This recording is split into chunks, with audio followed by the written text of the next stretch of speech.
ഞാൻ റെക്കോർഡിംഗ് കൂടെ ഒന്ന് ഓൺ ചെയ്തിട്ടുണ്ട്. നമുക്ക് കയറാൻ കഴിയാത്തവർക്ക് റെക്കോർഡിംഗ് പ്രൊവൈഡ് ചെയ്യാൻ പറ്റുമോ എന്ന് നോക്കാം. ഓക്കെ. അപ്പോൾ അടുത്ത കേരള PSC തയ്യാറെടുക്കുന്ന ഡോക്ടർമാരാണ് നിങ്ങളെല്ലാവരും. നിങ്ങൾ പലരും കഴിഞ്ഞ സെഷൻസൊക്കെ കേട്ടിട്ടുണ്ടാകും. കേട്ടവർ ഒഴിവായി നിന്നിരുന്നെങ്കിൽ ബാക്കിയുള്ളവർ കൂടെ കയറാൻ പറ്റുമായിരുന്നു. എനിവേ,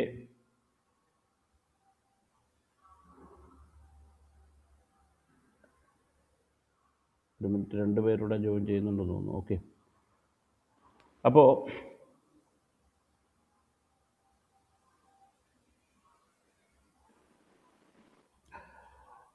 നിങ്ങൾക്ക് എന്തെങ്കിലും സംശയങ്ങളുണ്ടെങ്കിൽ അത് ചോദിക്കാം, അല്ലെങ്കിൽ ഞാൻ സംസാരിച്ച് തുടങ്ങാം. ആരെങ്കിലും സംശയങ്ങൾ എന്തെങ്കിലും ചോദിക്കുന്നുണ്ടോ? ഉണ്ടെങ്കിൽ ഒന്ന് അൺമ്യൂട്ട് ചെയ്ത് ചോദിച്ചോളൂ, ഇല്ലെങ്കിൽ ഹാൻഡ് റൈസ് ചെയ്യൂ.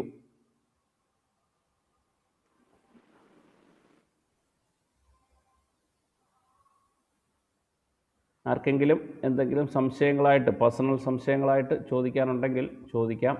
പ്രത്യേകിച്ച് ഇൻറ്റേണീസ് ആയിട്ടുള്ളവരൊക്കെ ഉണ്ടാകും, ആദ്യമായിട്ട് എക്സാം എഴുതാൻ പോകുന്നവരുണ്ടാകും. അപ്പോൾ നിങ്ങൾക്ക് സംശയങ്ങൾ ഉണ്ടാകാനുള്ള സാധ്യതകളുണ്ട്.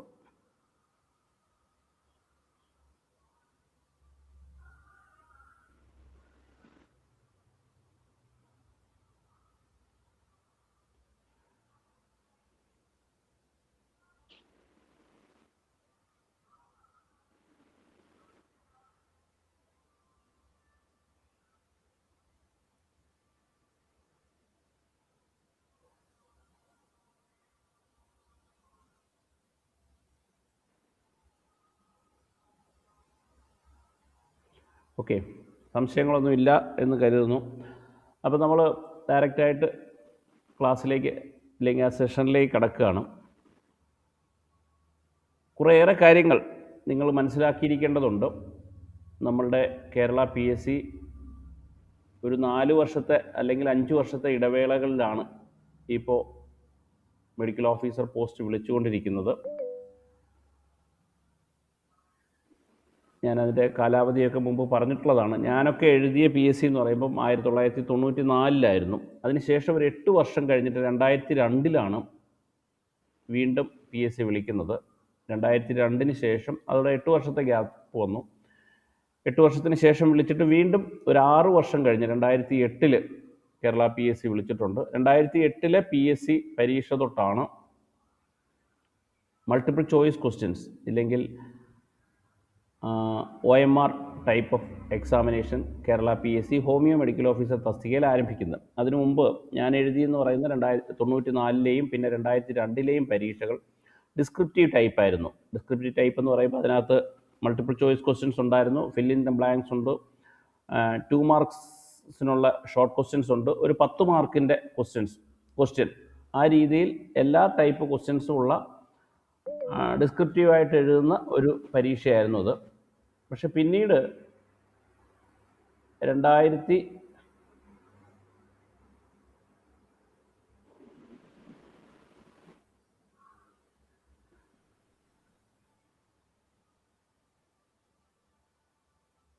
2008 മുതൽ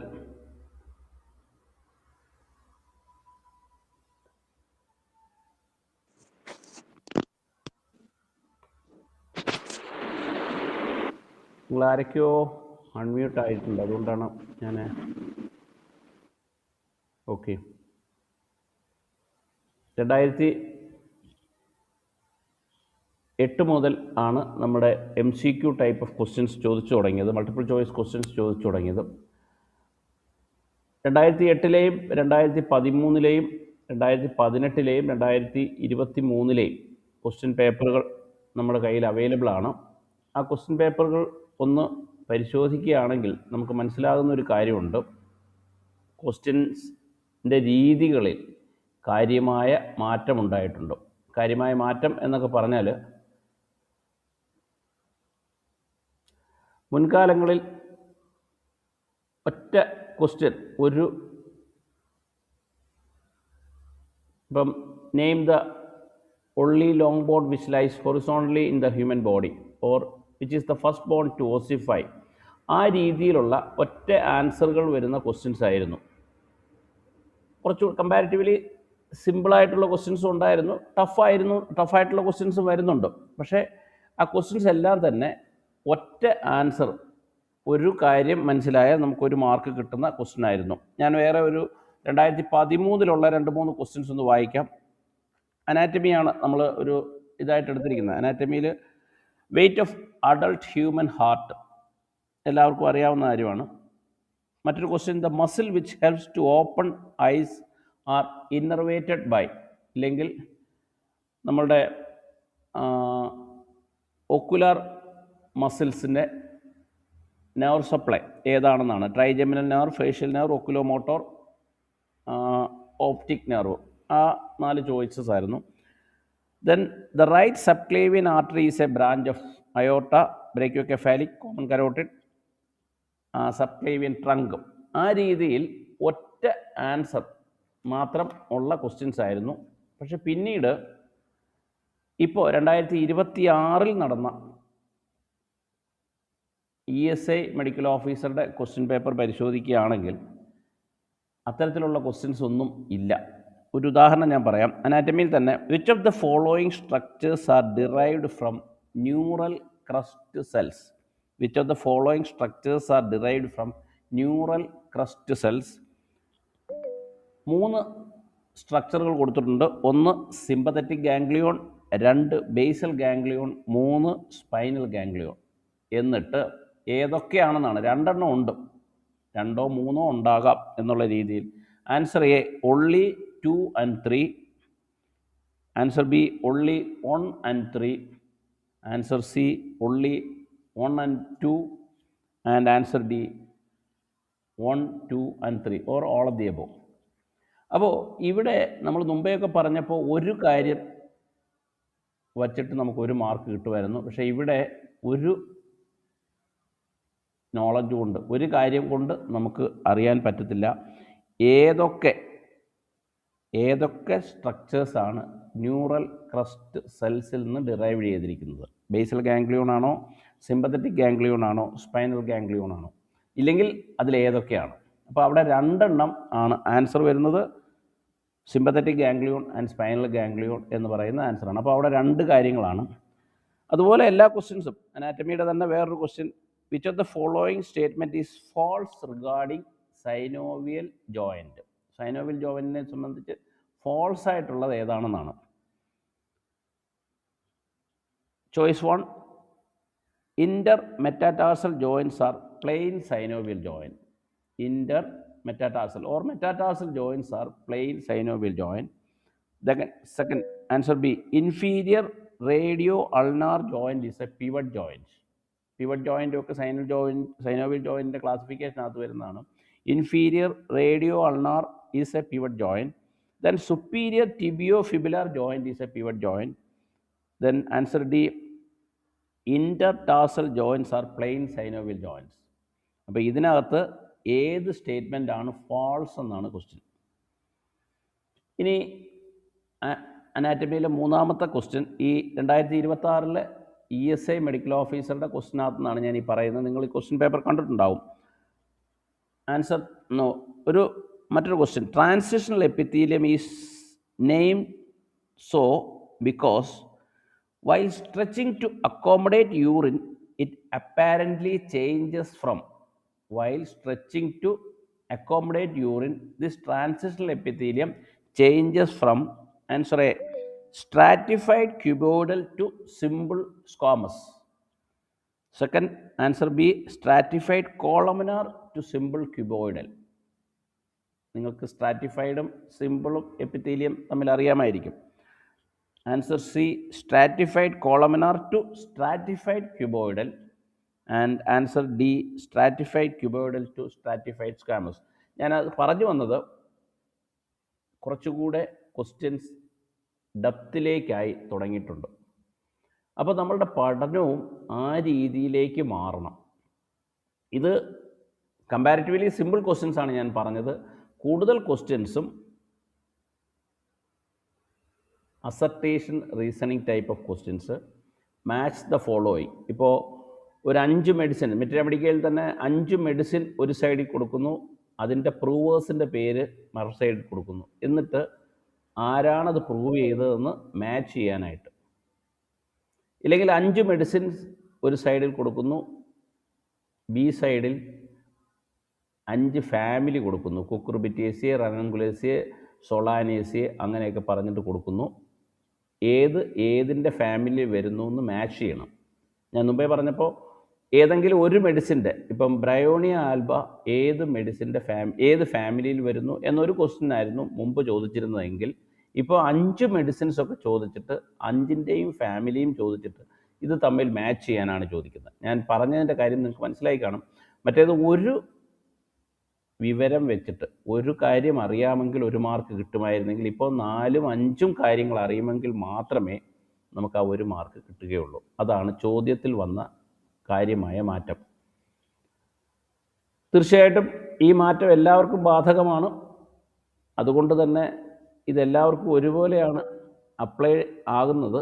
എങ്കിലും കൂടുതൽ ഡെപ്തിൽ പഠിക്കുന്നവർക്ക് മാത്രമേ ഇപ്പോൾ പരീക്ഷ സ്കോർ ചെയ്യാൻ പറ്റുകയുള്ളൂ. ഇത് ഹോമിയോ മെഡിക്കൽ ഓഫീസർ പരീക്ഷയ്ക്ക് മാത്രമൊന്നുമല്ല, എല്ലാ പരീക്ഷകൾക്കും സംഭവിക്കുന്ന ഒരു കാര്യമാണ്. ഇപ്പോൾ നമ്മുടെ 14 ജില്ലകളിലെയും ഹോമിയോ ഫാർമസിസ്റ്റുകളുടെ പരീക്ഷ നടന്നിരുന്നു. അതിനകത്ത് ശരിക്കും പറയുമ്പോൾ നമുക്ക് വിഷമമുണ്ട്. ഹോമിയോ ഫാർമസിസ്റ്റുകളുടെ പരീക്ഷ എഴുതിയത് ഏതാണ്ട് 10% BHMS കഴിഞ്ഞവരോ ഇല്ലെങ്കിൽ BHMS പഠിച്ചുകൊണ്ടോ ഇരിക്കുന്നവരോ ആണ്. പക്ഷേ റാങ്ക് ലിസ്റ്റ് വന്നപ്പോൾ എല്ലാ ജില്ലയിലെയും, ഞാൻ നാളെയോ മറ്റന്നാളോ നമ്മുടെ ഗ്രൂപ്പുകളിലേക്ക് എല്ലാവരുടെയും ഫോട്ടോ ഇടുന്നുണ്ട്, 1ും 2ഉം 3ഉം റാങ്ക് കിട്ടിയ. തൃശ്ശൂർ ജില്ലയിലെ ഒരു 2nd റാങ്ക് ഒഴിച്ച് ബാക്കി എല്ലാ ജില്ലകളിലെയും 1ഉം 2ഉം 3ഉം റാങ്കുകൾ സക്സസ് ഗ്രൂപ്പിലുള്ളവർക്കാണ്. പക്ഷെ അതിലുള്ള ഈ ഡോക്ടർമാർ പലരും പുറകോട്ട് പോയി എന്നുള്ളതാണ്. ഞാൻ ആരുടെയും കുറ്റമായിട്ട് പറയുന്നില്ല, പക്ഷേ കാരണം അവർ പ്രിപ്പയർ ചെയ്യുന്ന കാര്യങ്ങളൊക്കെ തന്നെയാണ്, ഇല്ലെങ്കിൽ മെഡിസിന് നമ്മൾ പഠിക്കുന്ന കാര്യങ്ങളൊക്കെ തന്നെയാണ്, അല്ലെ ഫസ്റ്റ് ഇയർ ഫാർമസി തന്നെയാണ് ചോദിക്കുന്നതെങ്കിലും അവർ പ്രിപ്പയർ ചെയ്തപ്പോൾ കുറച്ചുകൂടെ സിമ്പിളായിട്ട് കരുതി പ്രിപ്പയർ ചെയ്തിട്ടുണ്ടാകണം. കുറച്ചുകൂടി ഡെപ്തിലേക്ക് പോയി പ്രിപ്പയർ ചെയ്തവർക്കാണ് അത് കിട്ടിയിരിക്കുന്നത്.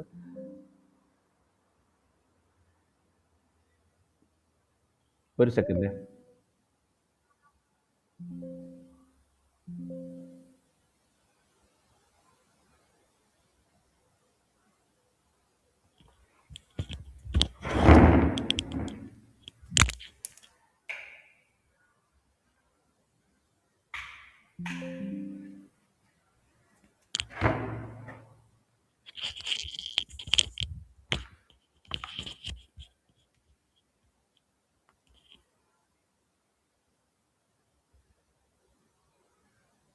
അപ്പോൾ നമ്മൾ പറഞ്ഞു വന്നത്, അവരുടെ പരീക്ഷയിലും ചോദ്യങ്ങൾ ഇതുപോലെ തന്നെ ഡീപ്പർ ലെവലിലാണ് ചോദിച്ചത്.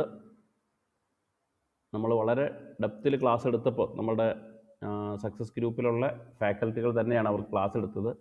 അവർക്ക് ക്ലാസ് എടുത്തപ്പോൾ പല CCP ഹോൾഡേഴ്സും അത് അത്രയും ഡീപ്പായിട്ട് പഠിക്കണോ, ഞങ്ങളെ അങ്ങനെ ബുദ്ധിമുട്ടിക്കണോ, ഇല്ലെങ്കിൽ ഞങ്ങൾ ഇത്രയൊന്നും പഠിച്ചിട്ടില്ല എന്നവർ പറഞ്ഞിരുന്ന ഒരു സാഹചര്യമുണ്ട്. പക്ഷേ പരീക്ഷ കഴിഞ്ഞപ്പോൾ അവരെല്ലാം സമ്മതിച്ചു, ഇത്രയും ഡീപ്പായിട്ട് പഠിച്ചതുകൊണ്ട് പ്രയോജനം ഉണ്ടായിരുന്നു. അതുകൊണ്ട് തന്നെയാണ് ഏകദേശം എക്സാം എഴുതിയതിൽ 99%, എക്സാം എഴുതിയതിലല്ല റാങ്ക് ലിസ്റ്റിൽ വന്നതിൽ 99%വും നമ്മളുടെ കാൻഡിഡേറ്റ്സ് ആണ് വന്നത്. അത് നമുക്ക് വളരെ അഭിമാനമുള്ള കാര്യമാണ്. തൃശ്ശൂർ ജില്ലയിൽ ഒഴികെ ബാക്കി എല്ലാ ജില്ലകളിലും 1st, 2nd, 3rd റാങ്കുകൾ നമ്മുടെ ഫാർമസിസ്റ്റുകൾക്ക് തന്നെയാണ് കിട്ടിയത്. അപ്പം ഞാൻ പറഞ്ഞു വന്നത്, ഈ MCQs ഒക്കെ എല്ലാവരും വർക്കൗട്ട് ചെയ്യുന്നുണ്ടെന്നുള്ള കാര്യം PSCയുടെ ക്വസ്റ്റ്യൻ തയ്യാറാക്കുന്ന ക്വസ്റ്റ്യനേഴ്സിന് അറിയാം. ടെലഗ്രാമിൽ ക്വസ്റ്റ്യൻസ് ആൻസർ ചെയ്യുന്നുണ്ടെന്നറിയാം. അതുപോലെ മറ്റ് MCQs ധാരാളമായിട്ട് പഴയ ക്വസ്റ്റ്യൻസ് നമ്മളെല്ലാം റെഫർ ചെയ്യുന്നുണ്ടെന്ന് അവർക്കറിയാം. അപ്പോൾ അതിൽ നിന്നെല്ലാം വ്യത്യസ്തമായിട്ട് കുറച്ചുകൂടെ ടഫായിട്ടുള്ള ക്വസ്റ്റ്യൻസ് ചോദിക്കുന്ന ഒരു രീതിയാണ് ഇപ്പോൾ ഫോളോ ചെയ്യുന്നത്. ആ രീതിയിലേക്ക് നമ്മൾ പഠിത്തം മാറ്റിക്കൊണ്ട് പോയാൽ മാത്രമേ നമുക്കിത് കിട്ടുകയുള്ളൂ എന്നുള്ള കാര്യം നിങ്ങളെ ഒരിക്കൽ കൂടി ഓർമ്മിപ്പിക്കുകയാണ്.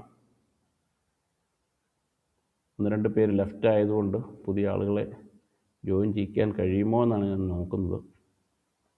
കുറച്ച് പേരുണ്ട്. ഓക്കെ,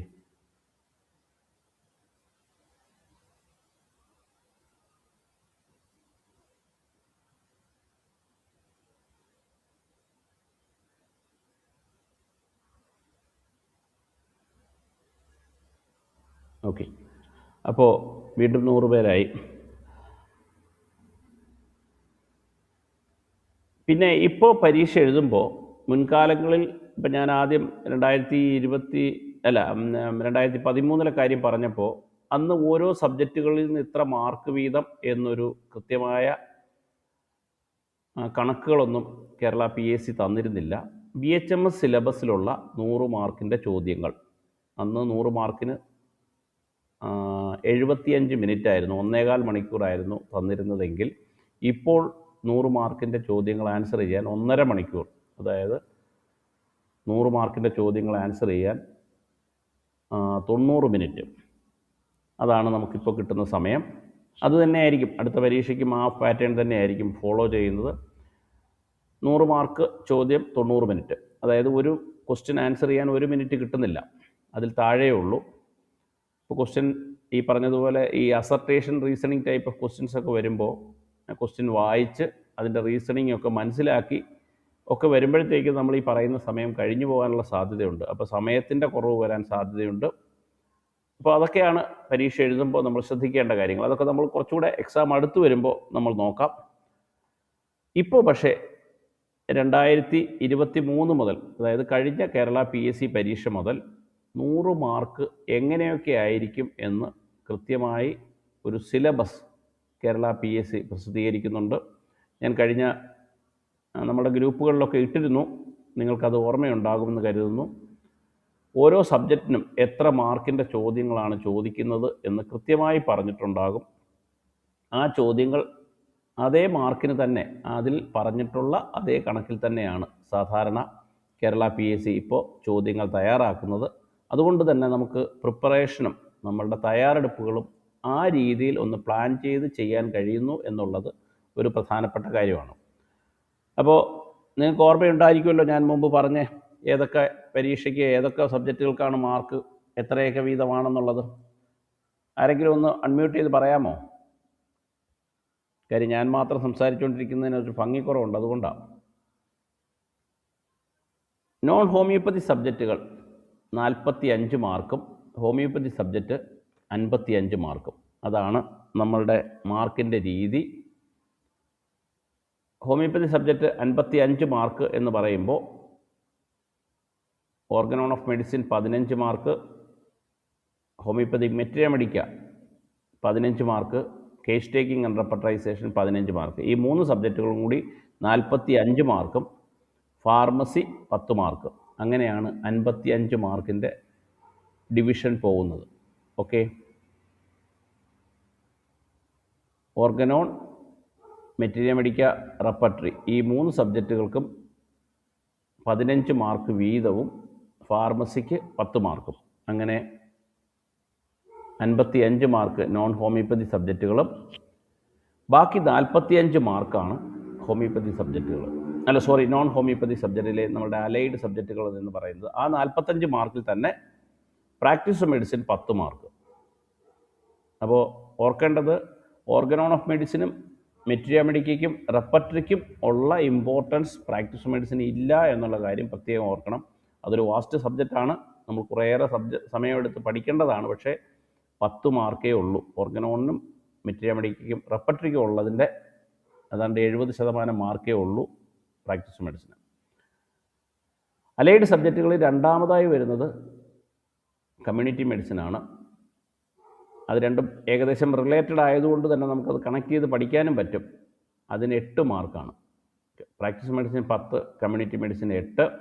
പിന്നീട് ഏറ്റവും കൂടുതൽ മാർക്ക് അത്തരം സബ്ജക്റ്റുകളുടെ കൂട്ടത്തിൽ, നോൺ ഹോമിയോപ്പതി സബ്ജക്റ്റുകളുടെ കൂട്ടത്തിൽ ഏറ്റവും കൂടുതൽ മാർക്കുള്ളത്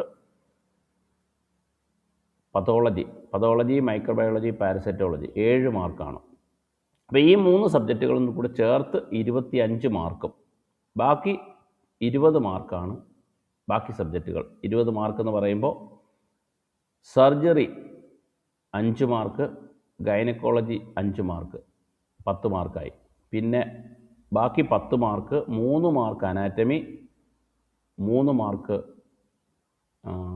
ഫോറൻസിക് മെഡിസിൻ, അങ്ങനെ 4 മാർക്ക് ഫിസിയോളജി. ഈ രീതിയിലാണ് നമ്മളുടെ മാർക്കിൻ്റെ ഡിവിഷൻ. നിങ്ങൾക്കത് മനസ്സിലായിട്ടുണ്ടാവുമെന്ന് കരുതുന്നു. Homeopathy subject 55, non homeopathy subject 45.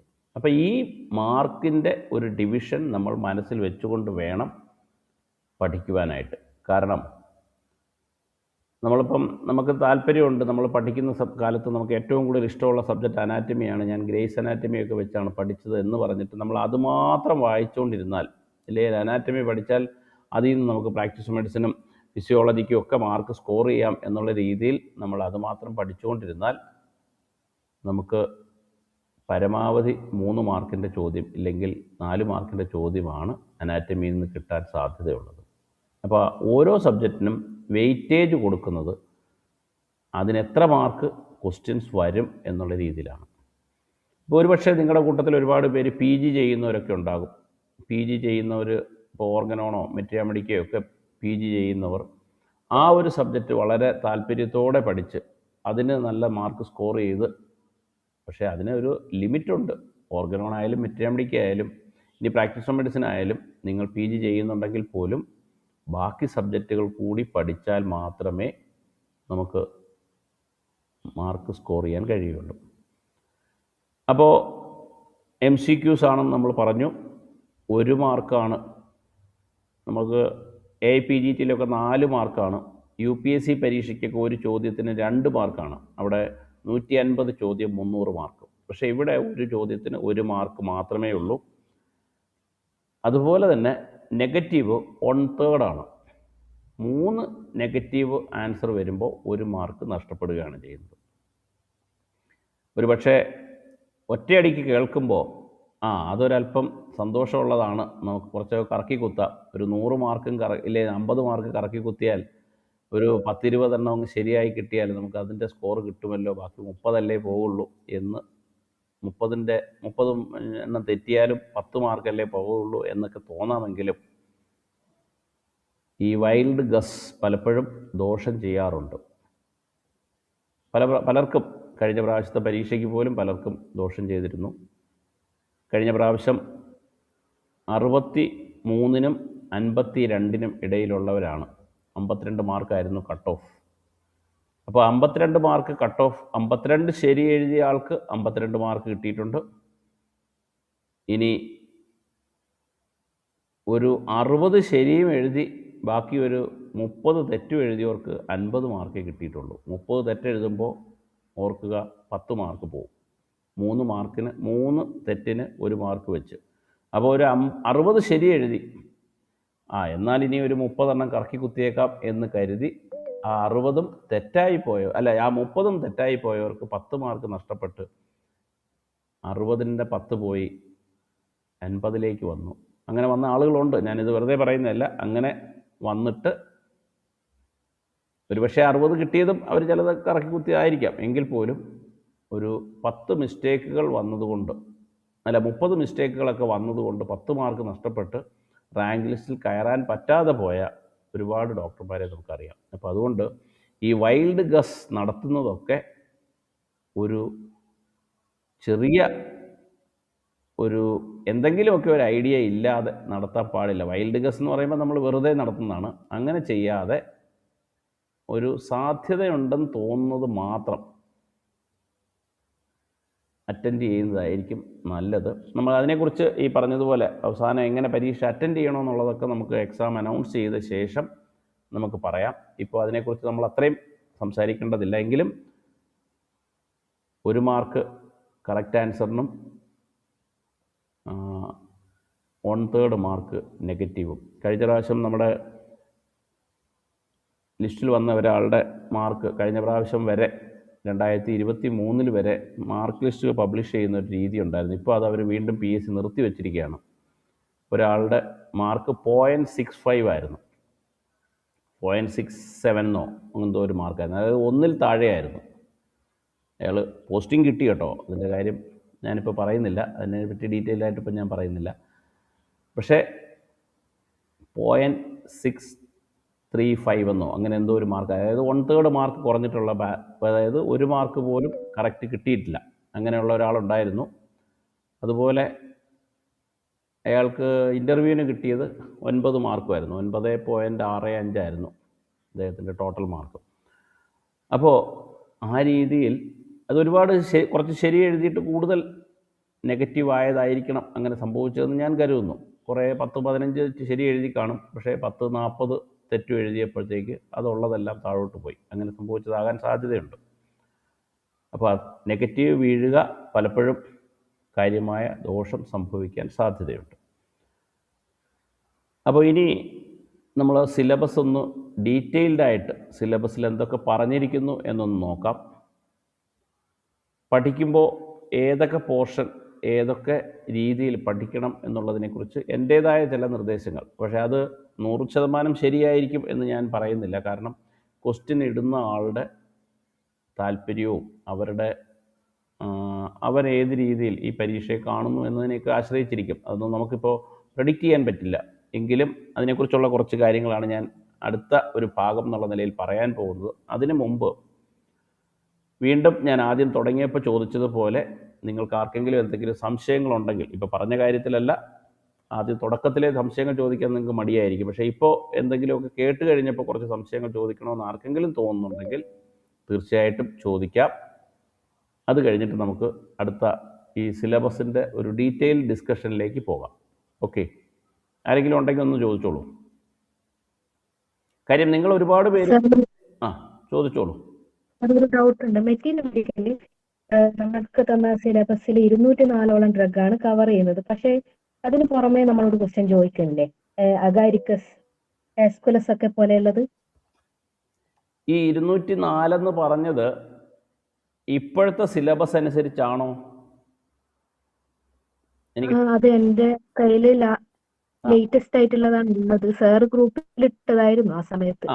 ആ ഒരു സിലബസ്, അതായത് ഞാനൊക്കെ പഠിച്ചപ്പോൾ ഉള്ള സിലബസ് മെഡിസിൻ്റെ ലിസ്റ്റ് അല്ല ഇപ്പോൾ പുതിയ CBD സിലബസ് എന്നോ മറ്റോ പറഞ്ഞിട്ടുള്ള സിലബസിൽ ആ പുതിയ സിലബസ് അനുസരിച്ചുള്ള ക്വസ്റ്റ്യൻസ് ആണ് ചോദിക്കുന്നത്. പക്ഷേ അവിടെ ഒരു പ്രശ്നം എന്ന് വെച്ചാൽ അതേ മെഡിസിൻസിൻ്റെ തന്നെ ബ്രാക്കറ്റിലും റിലേഷൻഷിപ്പിലും ഒക്കെ ചില മെഡിസിൻസ് ആ ലിസ്റ്റിൽ വരാത്തതുണ്ടാവും. അപ്പോൾ അതും ചോദിക്കാൻ സാധ്യതയുണ്ട്. ഇപ്പം ഇവർ ഇതിനകത്ത് സിലബസിൽ പറഞ്ഞിരിക്കുന്നത് ഹോമിയോപ്പതിക് മെറ്റീരിയ മെഡിക്ക, അവിടെ ഒരു ബേസിക് കൺസെപ്റ്റ്സ് എന്ന് പറയുന്നൊരു ഹെഡിങ് ഉണ്ട്. അപ്പോൾ ഇന്ന് നമ്മളുടെ ഒരു പെയ്ഡ് ഗ്രൂപ്പിൽ നിങ്ങൾ ചിലരെങ്കിലും അത് അറ്റൻഡ് ചെയ്തിട്ടുണ്ടായിരിക്കും. ഞാൻ ആ ക്ലാസ് എനിക്ക് വളരെ ഇഷ്ടപ്പെട്ടു. ഡോക്ടർ ശാന്തിപ്രിയ ഡോക്ടർ ഒരു ക്ലാസ് എടുത്തിരുന്നു, മെറ്റീരിയ മെഡിക്ക സ്റ്റാർട്ടിംഗ് ആണ്. അപ്പോൾ അതിൽ ഡോക്ടർ ബേസിക് മെറ്റീരിയ മെഡിക്ക ടെക്സ്റ്റ് ബുക്കുകളെക്കുറിച്ചും ആ ടെക്സ്റ്റ് ബുക്കുകളിലെ മെഡിസിൻസിൻ്റെ എണ്ണത്തെക്കുറിച്ചും ഒക്കെയാണ് ക്ലാസ് എടുത്തിരുന്നത്, തുടങ്ങിയത്. അത് അവസാനം കുറേ സിംറ്റംസൊക്കെ കവർ ചെയ്യുന്നുണ്ടായിരുന്നു. അപ്പോൾ അതിനകത്ത് ഫ്രാഗ്മെൻറ്റ ഡീബെറിബസ് മെഡിക്കമെൻറ്റോറം പോസിറ്റീവസ് ആ ടെക്സ്റ്റ് ബുക്ക് എന്ന് എഴുതി അതിനകത്ത് എത്ര മെഡിസിൻസ് ഉണ്ടായിരുന്നു, എത്ര മെറ്റീരിയ മെഡിക്ക പാർട്ടിൽ എത്ര മെഡിസിൻസ് ഉണ്ടായിരുന്നു, ഇങ്ങനെയുള്ള കാര്യങ്ങളിലാണ് ക്ലാസ് എടുത്ത് തുടങ്ങിയത് തന്നെ. അതാണ് ഈ സിലബസിൽ ഇവർ ആദ്യം പറയുന്ന ബേസിക് കൺസെപ്റ്റ്സ്. അതുപോലെ ഓരോ ടെക്സ്റ്റ് ബുക്കിൻ്റെയും പേര്, ഫുൾ നെയിം പറഞ്ഞിട്ട്, അത് റിച്ചാർഡ് ഹ്യൂഗ്സിൻ്റെ ടെക്സ്റ്റ് ബുക്കിൻ്റെ പേര് ഇതാണ്, അങ്ങനെ പറഞ്ഞു പോകുന്നുണ്ടായിരുന്നു. ഞാൻ എല്ലാം കേട്ടില്ല. അപ്പോൾ അതുപോലൊരു പോർഷനാണ് ഹോമിയോപ്പതിക് മെറ്റീരിയ മെഡിക്കയിൽ പറഞ്ഞിരിക്കുന്ന തുടക്കം, basic concepts. Then classification, sources of homeopathic materia medica, അതൊക്കെ മെറ്റീരിയ മെഡിക്കയിലാണ് ഉൾപ്പെടുത്തിയിരിക്കുന്നത്. അത് കഴിഞ്ഞ് സോർക്കോട്സ് ആൻഡ് നോസോട്സ് എന്ന് പറഞ്ഞൊരു ഹെഡിങ്. അപ്പം ഇതൊക്കെ, അപ്പോൾ ഡോക്ടർ ഇപ്പം ചോദിച്ചത് അഗാരിക്കസ് ചോദിക്കുമെന്നാണോ? എനിക്ക് എന്തായിരുന്നു ക്വസ്റ്റ്യൻ? സാർ, അതുപോലെയുള്ള കുറേ ഡ്രഗുകൾ അഗാരിക്കസ് നമ്മുടെ സിലബസിലുണ്ടോ? ഇല്ല, സിലബസിൽ ഇല്ല, ആ ഒരു പേപ്പറിൽ കാണുന്നില്ല. ഓക്കെ. അപ്പോൾ അവിടെയുള്ള പ്രശ്നം എന്ന് വെച്ചാൽ അതൊരു നൊസോഡാണ്. അപ്പം സാർക്കോഡ്സ് ആൻഡ് നൊസോഡ്സിനകത്ത് അത് വരും. ഇപ്പം അവിടെ തന്നെ വേണമെങ്കിൽ ഞാനൊരു എക്സാമ്പിൾ പറഞ്ഞതാണ്. First nosode proved by first nosode proved in homeopathy, or first, which is the first nosode proved by Dr. Samuel Hahnemann, which is the second nosode proved by Dr. Samuel Hahnemann. ആരെങ്കിലും answer അറിയാവുന്നവർ പെട്ടെന്ന് പറഞ്ഞാൽ നമുക്കത് കേട്ടു പോകാം. ഏതാണ് first നൊസോഡ്? അംബ്രാഗ്രീസിയാണ് first നൊസോഡ്. ഇത് ഫാർമസിസ്റ്റുകളുടെ class എടുക്കുമ്പോൾ, ഞാനല്ല വേറൊരു ഡോക്ടറാണ് ക്ലാസ് എടുത്തപ്പോൾ, സോറിനമാണെന്ന് അവരുടെ കോളേജിൽ പഠിപ്പിച്ചു എന്ന് ഒരുപാട് കുട്ടികൾ തർക്കം പറഞ്ഞു. അംബ്രാഗ്രീസിയാണെന്ന് അവർ സമ്മതിക്കാൻ തയ്യാറായിരുന്നില്ല. പക്ഷേ ഞാൻ അന്ന് തന്നെ അത് ടെക്സ്റ്റ് ബുക്കുകൾ റെഫർ ചെയ്താണ്. അംബ്രാഗ്രീസിയെ 1827 ഇയർ കൃത്യമാണോ എന്ന് എനിക്കറിയത്തില്ല, വേണമെങ്കിൽ ഞാൻ പിന്നീട് നോക്കി പറയാം. 1827 അതെ അംബ്രാഗ്രീസിയെ പ്രൂവ് ചെയ്തു എന്നും, അത് കഴിഞ്ഞിട്ട് ഹനുമാൻ രണ്ടാമത് പ്രൂവ് ചെയ്യുന്നത് ഏതാ? 1800 അല്ല, സൊറൈനോ അല്ലെന്നാണ് ഞാനത് നോക്കിയിട്ട് പറയാം. ഞാൻ പറഞ്ഞത് ഇങ്ങനെയുള്ള ബേസിക് കൺസെപ്റ്റ്സിനകത്ത് നിന്ന് ക്വസ്റ്റ്യൻസ് വരും. അപ്പോൾ അതിനകത്ത് ആ മെഡിസിൻസ് ഇപ്പോൾ അംബ്രാഗ്രീസിയ സിലബസിലുണ്ടെന്ന് തോന്നുന്നു. പക്ഷേ അഗാരിക്കസ് ആ രീതിയിൽ ഡ്രഗിൻ്റെ, അപ്പം അഗാരിക്കസിനെ കുറിച്ച് ചിലപ്പം അതിൻ്റെ മെറ്റീരിയ പാർട്ട് ചോദിച്ചില്ലെന്നിരിക്കും, മെഡിസിൻ പാർട്ട്. പക്ഷേ അതൊരു നൊസോഡ് എന്നുള്ള നിലയിലും അത് എവിടെ നിന്നാണ് പ്രിപ്പയർ ചെയ്യുന്നതെന്നും, ഇല്ലേ സെക്കേലിക്കോർ ഏത് ഭാഗം നിന്നാണ് പ്രിപ്പയർ ചെയ്യുന്നത്, ഏത് പ്ലാന്റിലുണ്ടാകുന്ന ഫംഗസ് ആണെന്ന് വേണമെങ്കിൽ ചോദിക്കാം. സെക്കേലിക്കോർ ഏതാ? സെക്കേലിക്കോർ ഒരു പ്ലാന്റ് നൊസോഡാണെന്ന് അറിയാമല്ലോ അല്ലേ? ആ, അപ്പോൾ ആ പറഞ്ഞ കോണിനകത്തുണ്ടാകുന്ന ഒരു ഫംഗസാണ് സെക്കേലിക്കോറും. അപ്പം ഞാൻ പറഞ്ഞത് ഇത്തരം ക്വസ്റ്റ്യൻസ് വേണേൽ ചോദിക്കാം. അത് ഫാർമസി എന്നുള്ള രീതിയിൽ ചോദിക്കാം, അല്ലെ മെറ്റീരിയ എന്ന് ചോദിക്കാം. പക്ഷേ മെറ്റീരിയ ചോദിക്കും എന്നാണ് സിലബസിൽ പറയുന്നത്. ഓക്കെ, അപ്പോൾ അതുപോലെ ഞാൻ പറഞ്ഞു വന്നത്, നമ്മൾ ബേസിക്കായിട്ട് കോളേജിൽ പഠിച്ചത് മാത്രം മതിയാകില്ല, കുറച്ചുകൂടെ ഡീറ്റെയിൽഡായിട്ട് പോകേണ്ടി വരും. Okay, thank you. ആ ക്വസ്റ്റ്യൻ ചോദിച്ചത് നന്നായി. വേറെ എന്തെങ്കിലും ഉണ്ടെങ്കിൽ അതുപോലെ ഡൗട്ട്സ് ചോദിച്ചോളൂ. അങ്ങനെ അതുകൊണ്ട് ഡ്രഗ്സ് നമുക്ക് കൃത്യം ആ പേര് പറഞ്ഞ ഡ്രഗ്സ് മാത്രമേ ഉണ്ടാകത്തുള്ളൂ എന്ന് പറയാൻ ബുദ്ധിമുട്ടുണ്ട്. വേറെ എന്തെങ്കിലും?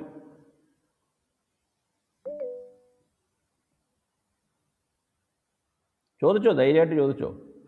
ഒരു ചോദ്യം മാത്രമേ ഞാൻ ചോദിക്കരുതെന്ന് പറയത്തുള്ളൂ. കാര്യം എല്ലാ ദിവസവും രാവിലെ എൻ്റെ മൊബൈലിൽ ഒരു മെസ്സേജ് ഉണ്ടാകുന്നു, സാർ അടുത്ത PSC പരീക്ഷ എന്നായിരിക്കുമെന്ന്, ഇല്ലെങ്കിൽ അത് എന്നത്തേക്ക് വിളിക്കുമെന്ന്. അത് മാത്രം നിങ്ങൾ ഇപ്പം തൽക്കാലം ചോദിക്കരുത്. ഞാനത് പറയാം.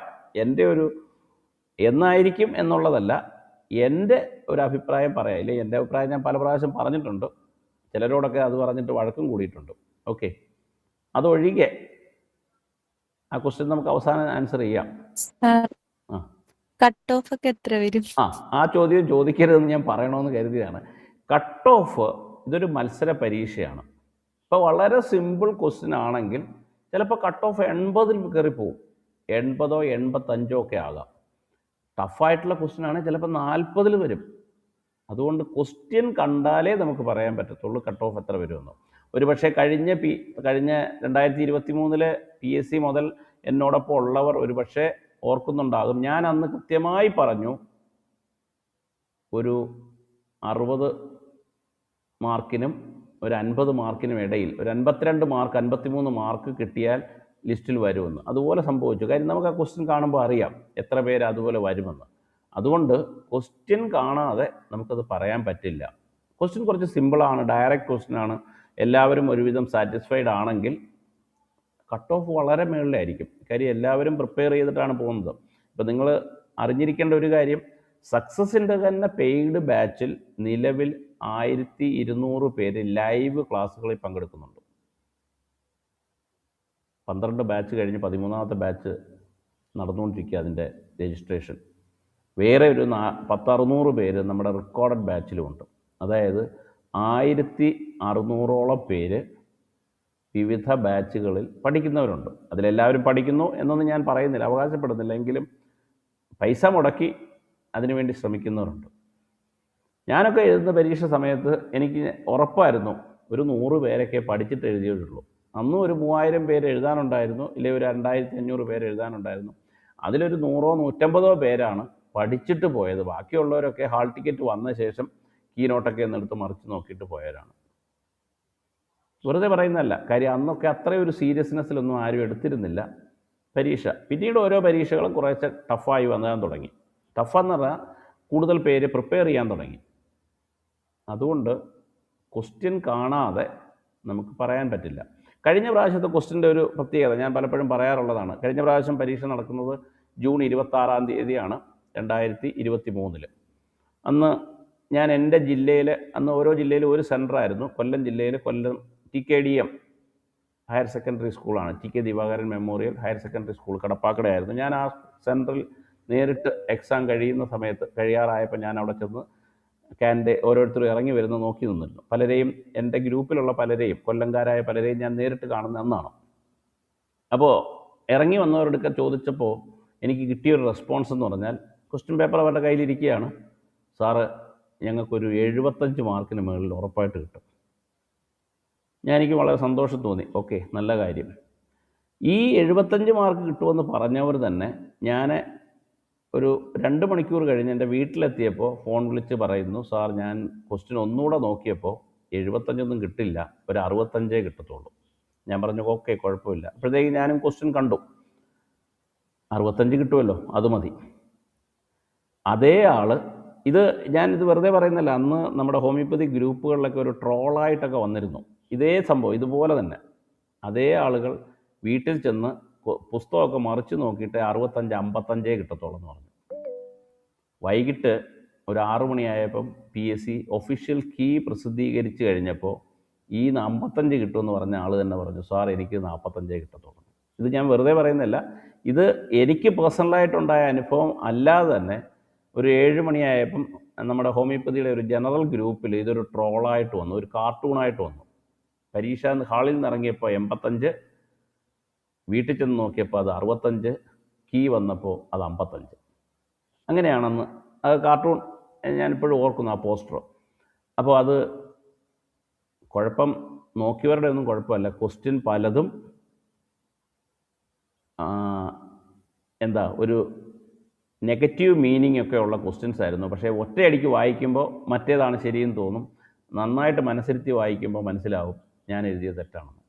ഇത് നിങ്ങൾ ആ 2023 ചില ക്വസ്റ്റ്യൻസ് നോക്കിയാൽ മനസ്സിലാവും. ഒറ്റയടിക്ക് നോക്കുമ്പോൾ ശരിയാണെന്ന് പറഞ്ഞ് എഴുതിയത് പലതും പിന്നീടാണ് മനസ്സിലായത് അങ്ങനെയല്ല അവർ ഉദ്ദേശിച്ചത്, അതിനകത്തൊരു നെഗറ്റീവ് കിടപ്പുണ്ടായിരുന്നു. Which of the following is not, ആ നോട്ട് ശ്രദ്ധിക്കാതാണ് എഴുതിയത്. അപ്പോൾ ആ രീതിയിൽ, അപ്പം ഞാൻ പറഞ്ഞു വന്നത് അത് ആ ക്വസ്റ്റ്യൻ്റെ രീതിയാണ്. ആ ക്വസ്റ്റ്യൻ അങ്ങനെ ആയതുകൊണ്ട് തന്നെ 62 63 ആയിരുന്നു ടോപ്പ്, ഏറ്റവും താഴെ വന്നത് 52 അപ്പോൾ അതുപോലെ കഴിഞ്ഞ പ്രാവശ്യത്തെ പോലൊരു ക്വസ്റ്റ്യൻ വന്നാൽ ഏകദേശം അത് തന്നെയായിരിക്കും മാർജിൻ, ഒരു 62 അല്ലെ 65, താഴെ വരുന്നത് 55. പിന്നെ അതുപോലെ കഴിഞ്ഞ പ്രാവശ്യം നമ്മൾ ഒരു ലിസ്റ്റ് വന്നപ്പോൾ നമ്മൾ ശരിക്കും ഞെട്ടിപ്പോയി. സാധാരണ ഇതുവരെ ഒരു 200-ൽ താഴെയുള്ള ലിസ്റ്റ് വന്നിട്ടേയില്ല. ഞാൻ നേരത്തെ പറഞ്ഞ 2008 296 പേര് മെയിൻ ലിസ്റ്റിലുണ്ടായിരുന്നു. നിങ്ങളത് കൃത്യമായിട്ട് കേട്ടിരിക്കേണ്ട കാര്യമാണ്. 296 പേര് മെയിൻ ലിസ്റ്റിലുണ്ടായിരുന്നു. ഈ 296 പേരും PSC പോസ്റ്റിങ്ങുമായി.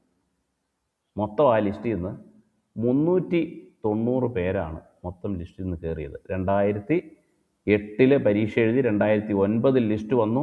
ആ ലിസ്റ്റിൻ്റെ കാലാവധി, അന്ന് PSC കാലാവധിയൊക്കെ നീട്ടിക്കൊടുത്തു. കാലാവധി നീട്ടിക്കൊടുത്തതൊക്കെ അവരുടെ ഒരു ശ്രമഫലമായിട്ടുണ്ടായ കാര്യമാണ്. എന്തായാലും 2014 വരെയും കണ്ടെടുത്തു. ആ കാലയളവിനുള്ളിൽ നിയർലി 400 കാൻഡിഡേറ്റ്സ് പോസ്റ്റിംഗ് ആയി. മെയിൻ ലിസ്റ്റിൽ 296 പേരുണ്ടായിരുന്നു. 296 പേര് പോസ്റ്റിംഗ് ആയി കഴിഞ്ഞ് മെയിൻ ലിസ്റ്റ് ക്യാൻസൽ ആയതോടെ സപ്ലിമെൻ്ററി ലിസ്റ്റും ഇല്ലാതായി. സാധാരണ എങ്ങനെയാണ്, മെയിൻ ലിസ്റ്റ് ക്യാൻസലായാൽ പിന്നെ സപ്ലിമെൻ്ററി ലിസ്റ്റ് നിലനിൽപ്പില്ല. അതേ സാഹചര്യത്തിൽ 296 പേര് മെയിൻ ലിസ്റ്റിലുണ്ടായിരുന്ന അതേ സാഹചര്യത്തിൽ കഴിഞ്ഞ പ്രാവശ്യം മെയിൻ ലിസ്റ്റിൽ 124 പേരേ ഉണ്ടായിരുന്നുള്ളൂ. ഞാൻ പറഞ്ഞത് 2008 പോലെ അല്ലെ 2009 ലിസ്റ്റ് വന്നപ്പോൾ ഉള്ളതുപോലെ 296 പേര് ലിസ്റ്റിൽ വന്നിരുന്നുവെങ്കിൽ ഈ 52 എന്നുള്ള കട്ട് ഓഫ് 44-ലേക്കോ 46-ലേക്കോ വന്നേനെ. അപ്പോൾ ഓരോ പ്രാവശ്യവും PSC എത്ര പേരെ ലിസ്റ്റിൽ ഇടുന്നു, എത്ര പേരെ എടുക്കുന്നു എന്നുള്ളതല്ല, ലിസ്റ്റിൽ എത്ര പേരെ ഇടുന്നു എന്നതിനെയൊക്കെ ആശ്രയിച്ചിരിക്കും കട്ട് ഓഫ്.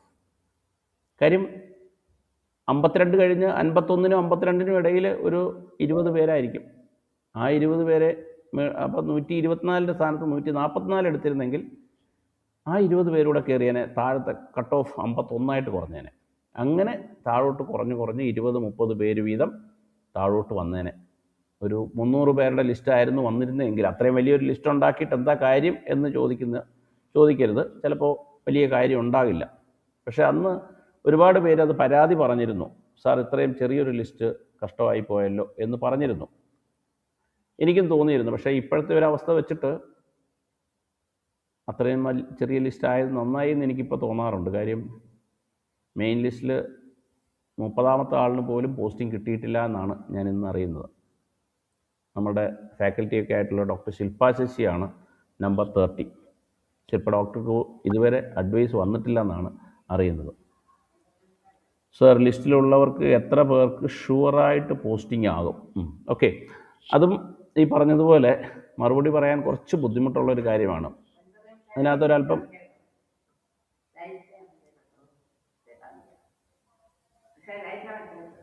ലൈറ്റ് അണയ്ക്കാൻ പറഞ്ഞില്ലായിരുന്നോ? അനിതയെടുക്കാൻ ഞാൻ പറഞ്ഞു വിട്ടായിരുന്നത് അണയ്ക്കാനായിട്ട്. അനിതേ, ഓക്കെ.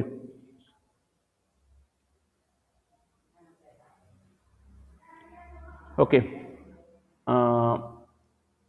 ഞാനന്ന് 124 പേരുടെ ഒരു ചെറിയ ലിസ്റ്റ് വന്നിരുന്നപ്പോൾ ഞാൻ പറഞ്ഞിരുന്നു നിങ്ങൾക്ക് എല്ലാവർക്കും പോസ്റ്റിംഗ് കിട്ടുമെന്ന്.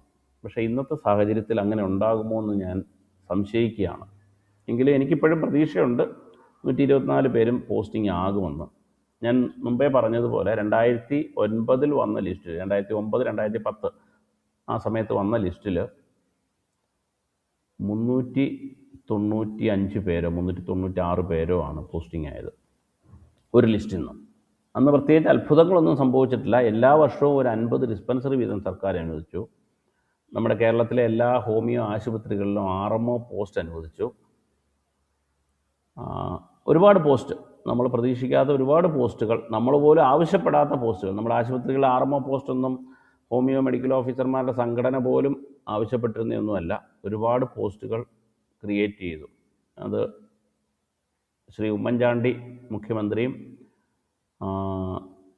ശ്രീ KM മാണി ധനകാര്യമന്ത്രിയായിരുന്നപ്പോൾ വളരെ ഉദാര മനസ്കതയോടെ കൂടി ചെയ്ത ഒരു കാര്യമാണ്. അതിൻ്റെ പിന്നിൽ വേറെ എന്തൊക്കെയോ കഥകളുണ്ടെന്ന് പറയുന്നു, അതവിടെ നിൽക്കട്ടെ.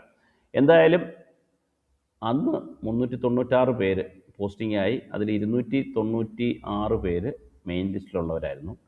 പക്ഷേ ഇന്ന് 1.5 വർഷം കഴിഞ്ഞു നമ്മുടെ ലിസ്റ്റ്, ഇപ്പോൾ ലാസ്റ്റ് ലിസ്റ്റ് വന്നിട്ട് 1.5 വർഷം കഴിഞ്ഞിട്ടും ഒരു 50 പേരെ പോസ്റ്റിംഗ് ആയിട്ടുള്ളൂ. അതിന് കുറച്ച് വേറെ ചില കാരണങ്ങളുണ്ട്. ഒരു കോടതി കേസ് കിടക്കുന്നുണ്ട്. ആ കേസിൻ്റെ കാര്യം ഫൈനലായെന്ന് എനിക്കറിയില്ല. അതിനു മുമ്പുള്ള ലിസ്റ്റിലുള്ള ഒരു 10-30 പേര് ഒരു കോടതിയിലൊരു കേസുമായിട്ട് മുന്നോട്ട് പോവുകയും, അതായത് നിങ്ങൾക്കറിയാമായിരിക്കും ആ ലിസ്റ്റ് ക്യാൻസലാകുമ്പോൾ PSC ഒരു 20ഓളം ഒഴിവ് പ്രൊമോഷന് വേണ്ടി മാറ്റിയിട്ടു.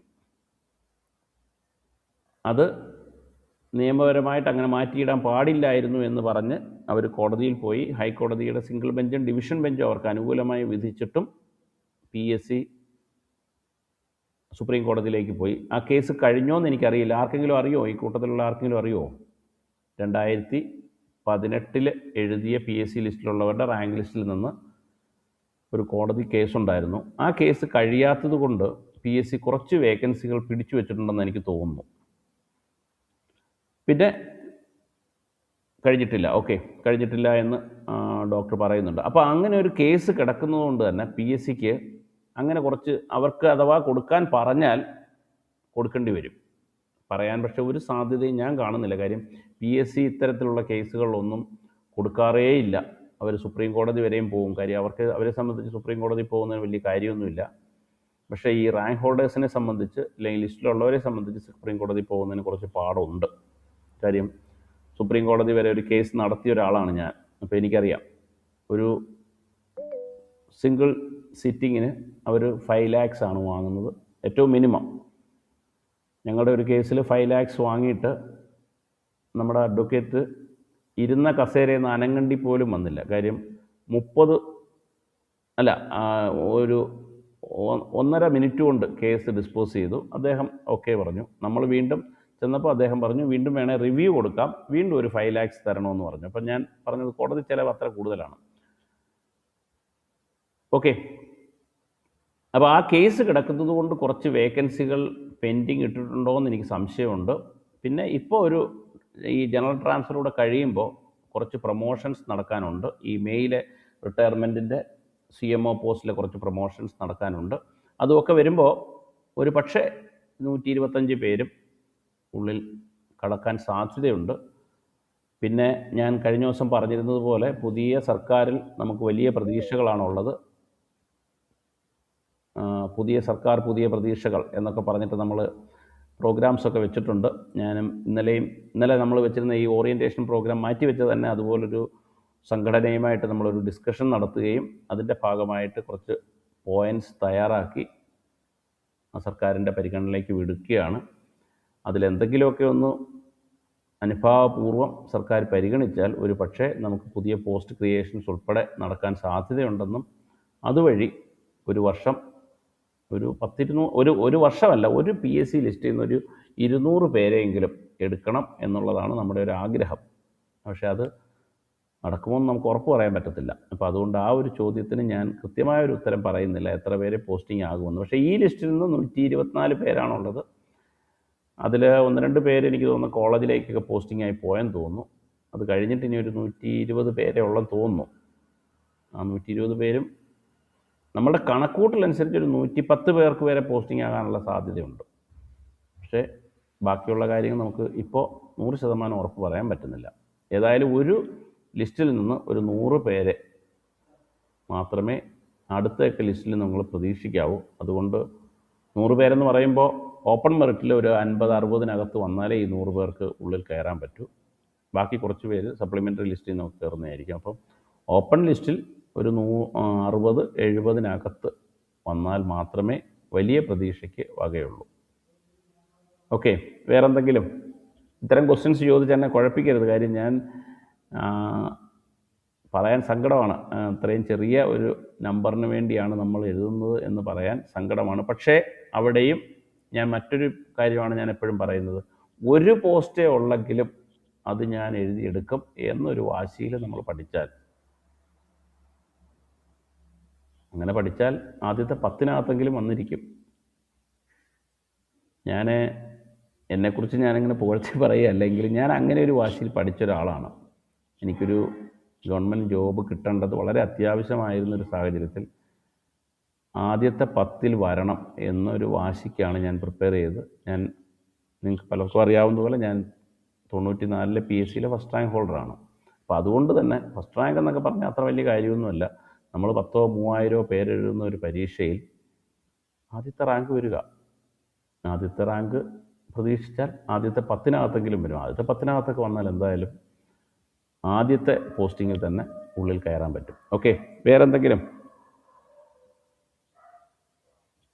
നിങ്ങളുടെ സംശയങ്ങൾ വന്നാലേ നമുക്ക് ഡിസ്കഷൻസ് ഒന്ന് സജീവമാക്കാൻ പറ്റുകയുള്ളൂ.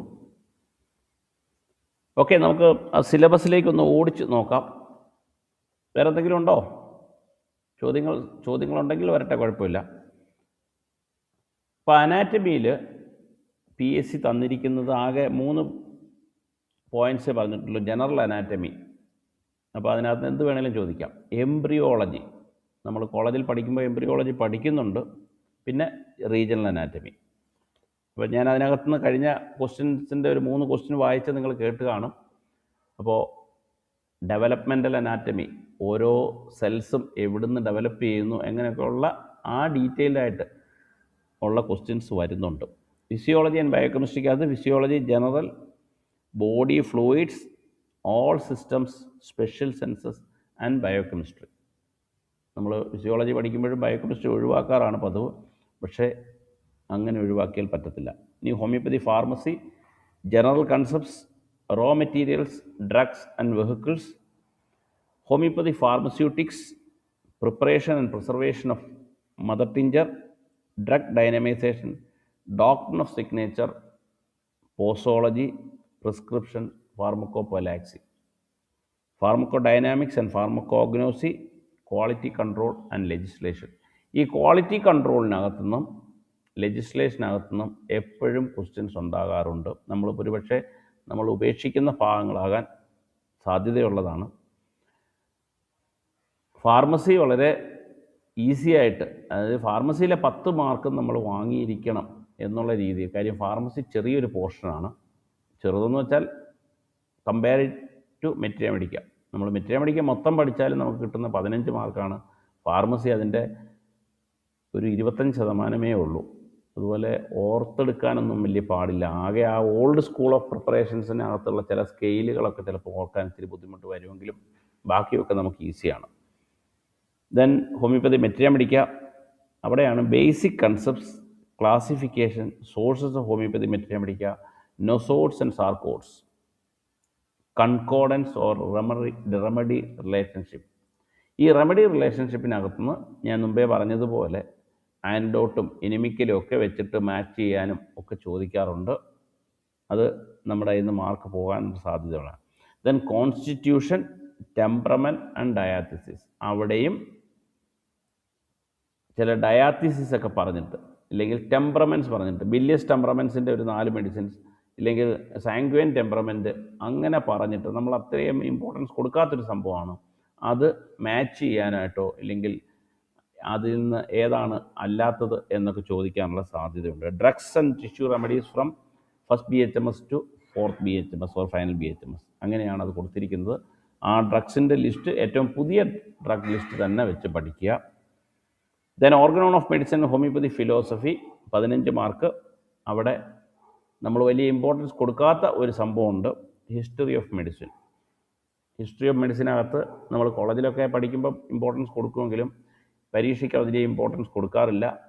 പാരാസിലസിൻ്റെയും ഹിപ്പോക്രാറ്റസിൻ്റെയും ഒക്കെ ജീവിതകാലം പോലും ചോദിച്ചിട്ടുണ്ട്.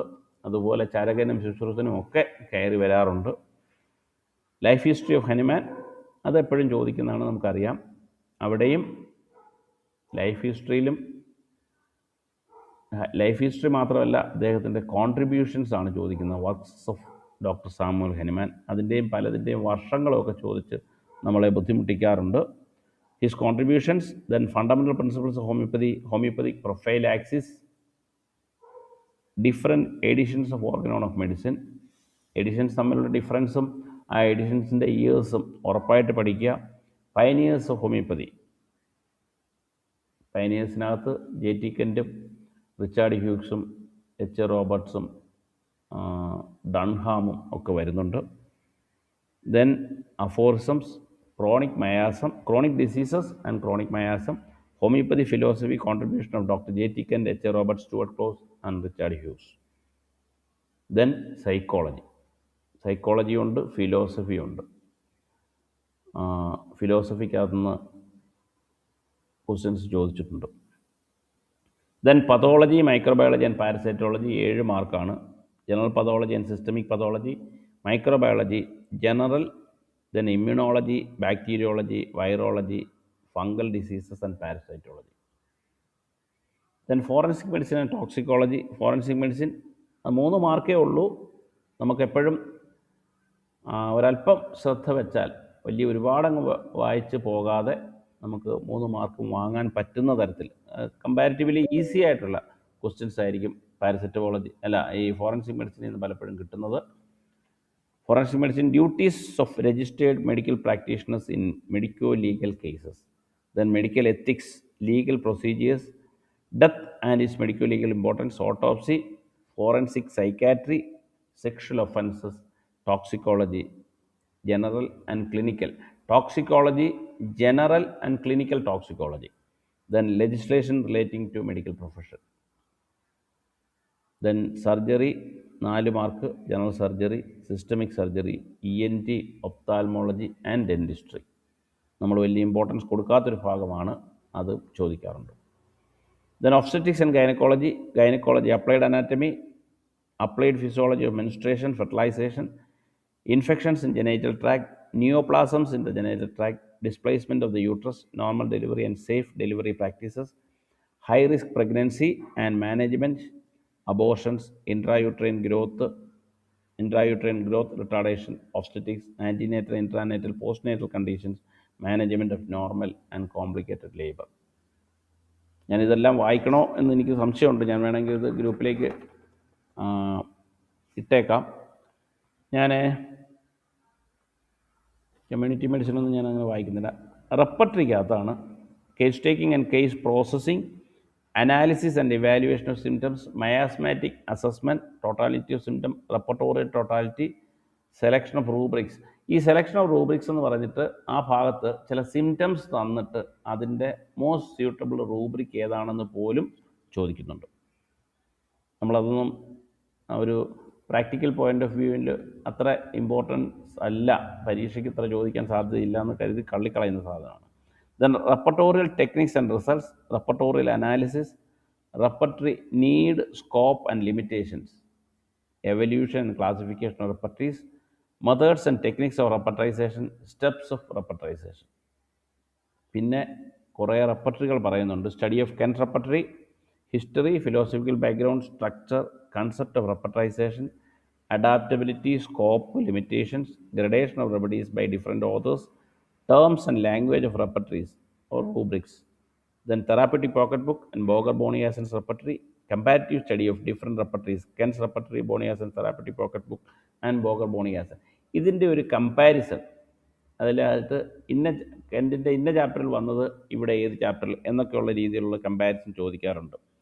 Then a synoptic key to Mathematica, card repertories and other mechanically aided repertories, concordance repertories, generic concordance, then clinical repertory, Oscar E. Borick and J.H. Clark's repertory, Bell's diarrhea, regional repertories, Minden's uterus. കഴിഞ്ഞ ഈ എസ്സേയിൽ ഈ മിൻഡൻസ് uterus അത് regional repertory ആണോ clinical repertory ആണോ എന്നൊരു question ഉണ്ടായിരുന്നു. ബെറിച്ച് I, synthetic repertory, synthesis and complete repertory and Murphy's repertory, role of computer in repertorization and different softwares, radar, HomePath, ISIS. ഐസിസിൻ്റെ full form എന്തുവാണെന്ന് ചോദിച്ചിട്ടുണ്ടായിരുന്നു. അതിന് മുമ്പ് ഒരു പ്രാവശ്യം റഡാറിൻ്റെ ഫുൾ ഫോം എന്തുവാണെന്ന് ചോദിച്ചിട്ടുണ്ടായിരുന്നു. Complete dynamics, information and communication technology in homoeopathy through medical apps and softwares. ഇതാണ് റെപ്പർട്ടറിക്കകത്ത്. അത് റെപ്പർട്ടറി ഒരു ചെറിയ പോർഷൻ ആണെങ്കിലും അതിൻ്റെ സിലബസ് വായിച്ചാൽ കുറച്ച് കൂടുതലുള്ളതുപോലെ നമുക്ക് തോന്നാം. അപ്പോൾ ഈ ഇത്തരത്തിലൊരു സിലബസ് കൊടുത്തിട്ട് അതിൻ്റെ അവസാനം ഒരു പക്ഷേ വേറൊരു കാര്യം കൂടെ കൊടുത്തിട്ടുണ്ട്. It may be noted that apart from the topics detailed above, questions from other topics prescribed in the education syllabus. അതായത് നമ്മുടെ BHMS സിലബസിലുള്ള ഇതിൽ പറയാത്ത ടോപ്പിക്സ് വേണമെങ്കിലും ചോദിക്കാം എന്നൊരു മുൻകൂർ ജാമ്യം അവസാനം എടുത്തിട്ടുണ്ട്. അപ്പോൾ ഇതിൽ വന്നില്ല എന്ന് പറഞ്ഞിട്ട് വേറെ ഭാഗം ചോദിച്ചുകൂടായിക ഇല്ല. മുമ്പേ പറഞ്ഞതുപോലെ ഇപ്പം നമ്മുടെ drugs from first BHMS to final BHMSനകത്ത് ഇല്ലാത്ത ഒരു ഡ്രഗും വേണമെങ്കിൽ ചോദിക്കാം. അത് നമ്മുടെ ഏതെങ്കിലും പുസ്തകത്തിലൊക്കെ ഉണ്ടെങ്കിൽ, അല്ലെങ്കിൽ ഏതെങ്കിലും മെഡിസിൻ്റെ, ഇപ്പം അഗാരിക്കസ് മുമ്പേ പറഞ്ഞ പോലെ ഡയഗണൽ പെയിൻ പറയുന്നിടത്ത് അഗാരിക്കസ് പറയുന്നുണ്ട് ഇല്ലേ. അഗാരിക്കസ്, ലെഡബോൾ, ആൻറ്റിൻടാർട്ട്, അതിൻ്റെ ഒരു ഡയഗണൽ പെയിൻ പറയുന്നുണ്ട്. അപ്പോൾ അത് ആൻറ്റിൻടാർട്ടും ലെഡബോളും നമുക്ക് പഠിക്കാനുണ്ട്. അതിൻ്റെ ഒരു കമ്പാരിസനകത്ത് അഗാരിക്കസ് ഉണ്ട്. അപ്പോൾ അതുകൊണ്ട് അഗാരിക്കസ് ഡ്രഗായിട്ട് പഠിക്കാനില്ലെങ്കിൽ പോലും, എനിക്കുണ്ടോ ഇല്ലയോ എന്ന് എനിക്കറിയില്ല, ഞാൻ പറഞ്ഞത് ഇല്ലെങ്കിൽ പോലും ആ കമ്പാരിസൺ പഠിക്കാനുണ്ട്. അപ്പോൾ ആ കൂട്ടത്തിൽ വരാം. അതുപോലെ നമ്മുടെ ഡ്രഗ്സിൻ്റെ ലിസ്റ്റിൽ അതില്ലെങ്കിൽ പോലും നമ്മുടെ സിലബസിൽ കണക്ട് ചെയ്ത് വരുന്ന ഒരു ഭാഗമെന്നുള്ള നിലയിൽ അത് വരാം. അതുകൊണ്ട് അങ്ങനെയുള്ള കാര്യങ്ങൾ കൂടെ പഠിച്ചു പോവുക. നമ്മൾ ഒരല്പം പരത്തി പറഞ്ഞതുകൊണ്ടായിരിക്കാം സമയം കുറച്ച് കൂടുതലായിട്ട് പോയിട്ടുണ്ട്. വേറെ എന്തെങ്കിലും ഡൗട്ട്സ് ഉണ്ടെങ്കിൽ ചോദിക്കുക. അല്ലെങ്കിൽ നമുക്ക് നിങ്ങൾ എങ്ങനെ പ്രിപ്പയർ ചെയ്യണമെന്നുള്ളതിനെക്കുറിച്ച് എൻ്റെ ഒരു സജഷൻസ് ഞാൻ പറയാം. കുറച്ച് പേര് ലെഫ്റ്റ് ആയിട്ടുണ്ട്. 100-ൽ നിന്നതാണ് ഇപ്പോൾ ഒരു 86-ലേക്കൊക്കെ വന്നത്. ഓക്കെ, ആരെങ്കിലും എന്തെങ്കിലും ഡൗട്ട്സ് ഉണ്ടോ?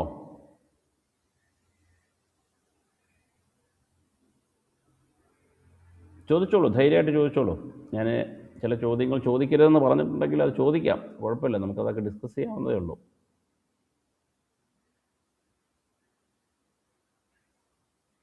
എപ്പോഴും ചോദിക്കുന്നൊരു ചോദ്യമുണ്ട്, സാറേ ഏത് ടെക്സ്റ്റാണ് നമുക്ക് ഫോളോ ചെയ്യാൻ പറ്റുന്നത്, ഇല്ലെങ്കിൽ ഏത് റാങ്ക് ഫയൽ വാങ്ങണം എന്നൊക്കെ. ബേസിക്കലി റാങ്ക് ഫയലുകളൊക്കെ യൂസ് ചെയ്യാം, കുഴപ്പമൊന്നുമില്ല. ഒരുപാട് റാങ്ക് ഫയലുകൾ നമുക്കുണ്ട്. VK ചൗഹാൻ്റെ ഒരു റാങ്ക് ഫയലുണ്ട്, AIPGTക്കൊക്കെ യൂസ് ചെയ്യുന്നത്. റോംസ് ഉണ്ട്. സക്സസിൻ്റെ 4 വോളിയൂംസ് അവൈലബിൾ ആണ്. പിന്നെ കെയ്സൺ, ജന ആൻഡ് റാത്ത്. പക്ഷെ ഓർക്കേണ്ടത് ഇതെല്ലാം ഈ ക്വസ്റ്റ്യൻ പേപ്പർ ഇടുന്നവരും കാണുന്നുണ്ട്. അപ്പോൾ അതിൽ നിന്നുള്ള ക്വസ്റ്റ്യൻസ് അല്ലാത്തതൊക്കെ ചോദിക്കാനായിരിക്കും അവരുടെ ഒരു ടെൻഡൻസി. അപ്പോൾ അതൊക്കെ വായിക്കുമ്പോഴും ടെലഗ്രാമിൽ ആൻസർ ചെയ്യുമ്പോഴും നിങ്ങൾ MCQs മാത്രം പോരാ, സബ്ജക്റ്റ് നോളജ് കൂടെ വേണം എന്നുള്ളതാണ് ബേസിക്കലി എനിക്ക് പറയാനുള്ളത്. പിന്നെ എല്ലാത്തിനും നിങ്ങളുടേതായ ഒരു നോട്ട് ഉണ്ടാക്കുക. ഇപ്പോൾ മെട്രിയാമെഡിക്ക പഠിക്കുമ്പോൾ കീനോട്ടിൽ നിന്നാണ് കമ്പാരിറ്റീവ്ലി കൂടുതൽ ചോദിക്കുന്നത്. പക്ഷേ എങ്കിലും ബോറിക്കിൽ നിന്നും ചോദിക്കാനുള്ള സാധ്യതയുണ്ട്. ബോറിക്ക് പക്ഷേ പൂർണ്ണമായിട്ട് നമുക്ക് വായിച്ചെടുക്കാൻ ബുദ്ധിമുട്ടാണ്. അപ്പോൾ അവിടെ ചെയ്യാൻ പറ്റുന്നത്, ഞാൻ കഴിഞ്ഞ പ്രാവശ്യം ഒക്കെ പറഞ്ഞ ഒരു കാര്യമാണ്, അവിടെ ചെയ്യാൻ പറ്റുന്നത് കീനോട്ടിൻ്റെ ഡ്രഗ്സിൻ്റെ സൈഡിലേക്ക് ബോറിക്കിൽ നിന്നുള്ള പ്രധാനപ്പെട്ട പോയിൻറ്റ്സ്, അല്ലെങ്കിൽ ബോറിക്കിനകത്ത് ഇറ്റാലിക്സിൽ കൊടുത്തിട്ടുള്ള പോയിൻറ്റ്സ്, അല്ലെങ്കിൽ ബോറിക്കിനകത്ത് ഒരു മാർക്ക്ഡ് സിംറ്റം, ഒരു ഡിഫറൻഷ്യേറ്റ്, ഒരു എന്തെങ്കിലും ഒരു പ്രത്യേകതകളുള്ള ഒരു സിംറ്റം കിട്ടുകയാണെങ്കിൽ അതുകൂടെ എഴുതി ചേർത്തങ്ങ് പോയാൽ കീനോട്ടിലുള്ള ഡ്രഗ്സിനെ അത് പറ്റത്തുള്ളൂ. കാര്യം എല്ലാ ഡ്രഗ്സും കീനോട്ടിനകത്തില്ല, ചില ഡ്രഗ്സ് കീനോട്ടിലില്ലാതെ വരുന്നുണ്ട്. അപ്പോൾ അത് അങ്ങനെ ഒരു പഠിത്തമാകാം. അല്ലെങ്കിൽ മെട്രിയാമെഡിക്ക ഓരോ ഡ്രഗും അതിൻ്റെ പോയിൻറ്റ്സ് എഴുതി അതിൻ്റെ മുകളിൽ ഹൈലൈറ്റർ വെച്ച് മാർക്ക് ചെയ്തുമൊക്കെ വെച്ച് പഠിക്കുന്ന ഒരു രീതി ഫോളോ ചെയ്യാം. അപ്പോൾ അവിടെയൊക്കെ നിങ്ങൾ പ്രധാനമായിട്ടും ഫാമിലി ഒന്ന് ശ്രദ്ധിക്കണം. ഫാമിലി ഓരോ ഡ്രഗിലും ഫാമിലി എഴുതി പോകാതെ ഓരോ ഫാമിലി എഴുതിയിട്ട് അതിനകത്ത് ഏതൊക്കെ ഡ്രഗ് വരും എന്ന് ഒരു ചാർട്ട് പോലെ എഴുതി നിങ്ങളുടെ റൂമിലേക്ക് ഒരു എപ്പോഴും കാണത്തക്ക രീതിയിൽ, എപ്പോഴും അതിനെയൊക്കെ ഒന്ന് റെഫർ ചെയ്യത്തക്ക രീതിയിൽ വെച്ചിരുന്നാൽ ഒരു പക്ഷേ നമ്മളുടെ മനസ്സിലേക്ക് അത് പെട്ടെന്ന് പതിയും. അതുപോലെ ഓരോ മെഡിസിൻ്റെയും പ്രൂവറുടെ കാര്യം, ഹനുമാൻ പ്രൂവ് ചെയ്ത ഡ്രഗ്സ് 99 ഡ്രഗ്സ് അത് ഏതൊക്കെയാണെന്ന് കാണാതെ പഠിച്ചില്ലെങ്കിലും ഒരു ഐഡിയ ഉണ്ടാകും, നല്ലതാണ്. ഇന്ന ഡ്രഗ്സ് ഹനുമാനാണ്. നമ്മളതിനകത്തുനിന്ന് തിരിച്ചും മറിച്ചുമൊക്കെ ഏതൊക്കെ അങ്ങോട്ടും ഇങ്ങോട്ടുമൊക്കെ ഷഫിൾ ചെയ്ത് ആലോചിച്ചിട്ട് പറയുമ്പോഴും അത് ഹനുമാൻ്റെ പ്രൂവിങ്ങിലുള്ള ഡ്രഗ്സ്, ഹെറിങ്ങിൻ്റെ പ്രൂവിങ്ങിലുള്ള ഡ്രഗ്, മോണി ഹാസൻ പ്രൂവ് ചെയ്ത ഡ്രഗ്. പിന്നെ ഒരു ഡ്രഗ് മാത്രം പ്രൂവ് ചെയ്ത കുറേ പ്രൂവേഴ്സ് ഉണ്ട് അവരുടേത്. ഈ നൊസോഡുകളൊക്കെ സ്വാനൊക്കെയാണ് കൂടുതൽ പ്രൂവ് ചെയ്തിരിക്കുന്നത്, സ്വാൻ പ്രൂവ് ചെയ്ത ഡ്രഗ്. അങ്ങനെ അതങ്ങ് കാണാതെ പഠിക്കുക എന്ന് പറഞ്ഞാൽ ഈസിയാണെന്ന് ഞാൻ കരുതുന്നില്ല. പക്ഷേ കേൾക്കുമ്പോൾ അതിൻ്റെ പ്രൂവർ ഓർക്കാൻ പറ്റുന്ന രീതിയിൽ നമ്മൾ ഒന്ന് ലിസ്റ്റ് ചെയ്ത് പഠിക്കുന്നത് നന്നായിരിക്കും. പിന്നെ അപ്പോൾ നമ്മൾ പറഞ്ഞു വന്നത് ഏതെങ്കിലും ഒരു റാങ്ക് ഫയലോ ഒരു ടെക്സ്റ്റ് ബുക്കോ നമുക്ക് സ്ഥിരമായിട്ട് യൂസ് ചെയ്യാൻ പറ്റും എന്നെനിക്ക് തോന്നുന്നില്ല. അതൊക്കെ നിങ്ങൾക്ക് ചെയ്ത് നോക്കാം.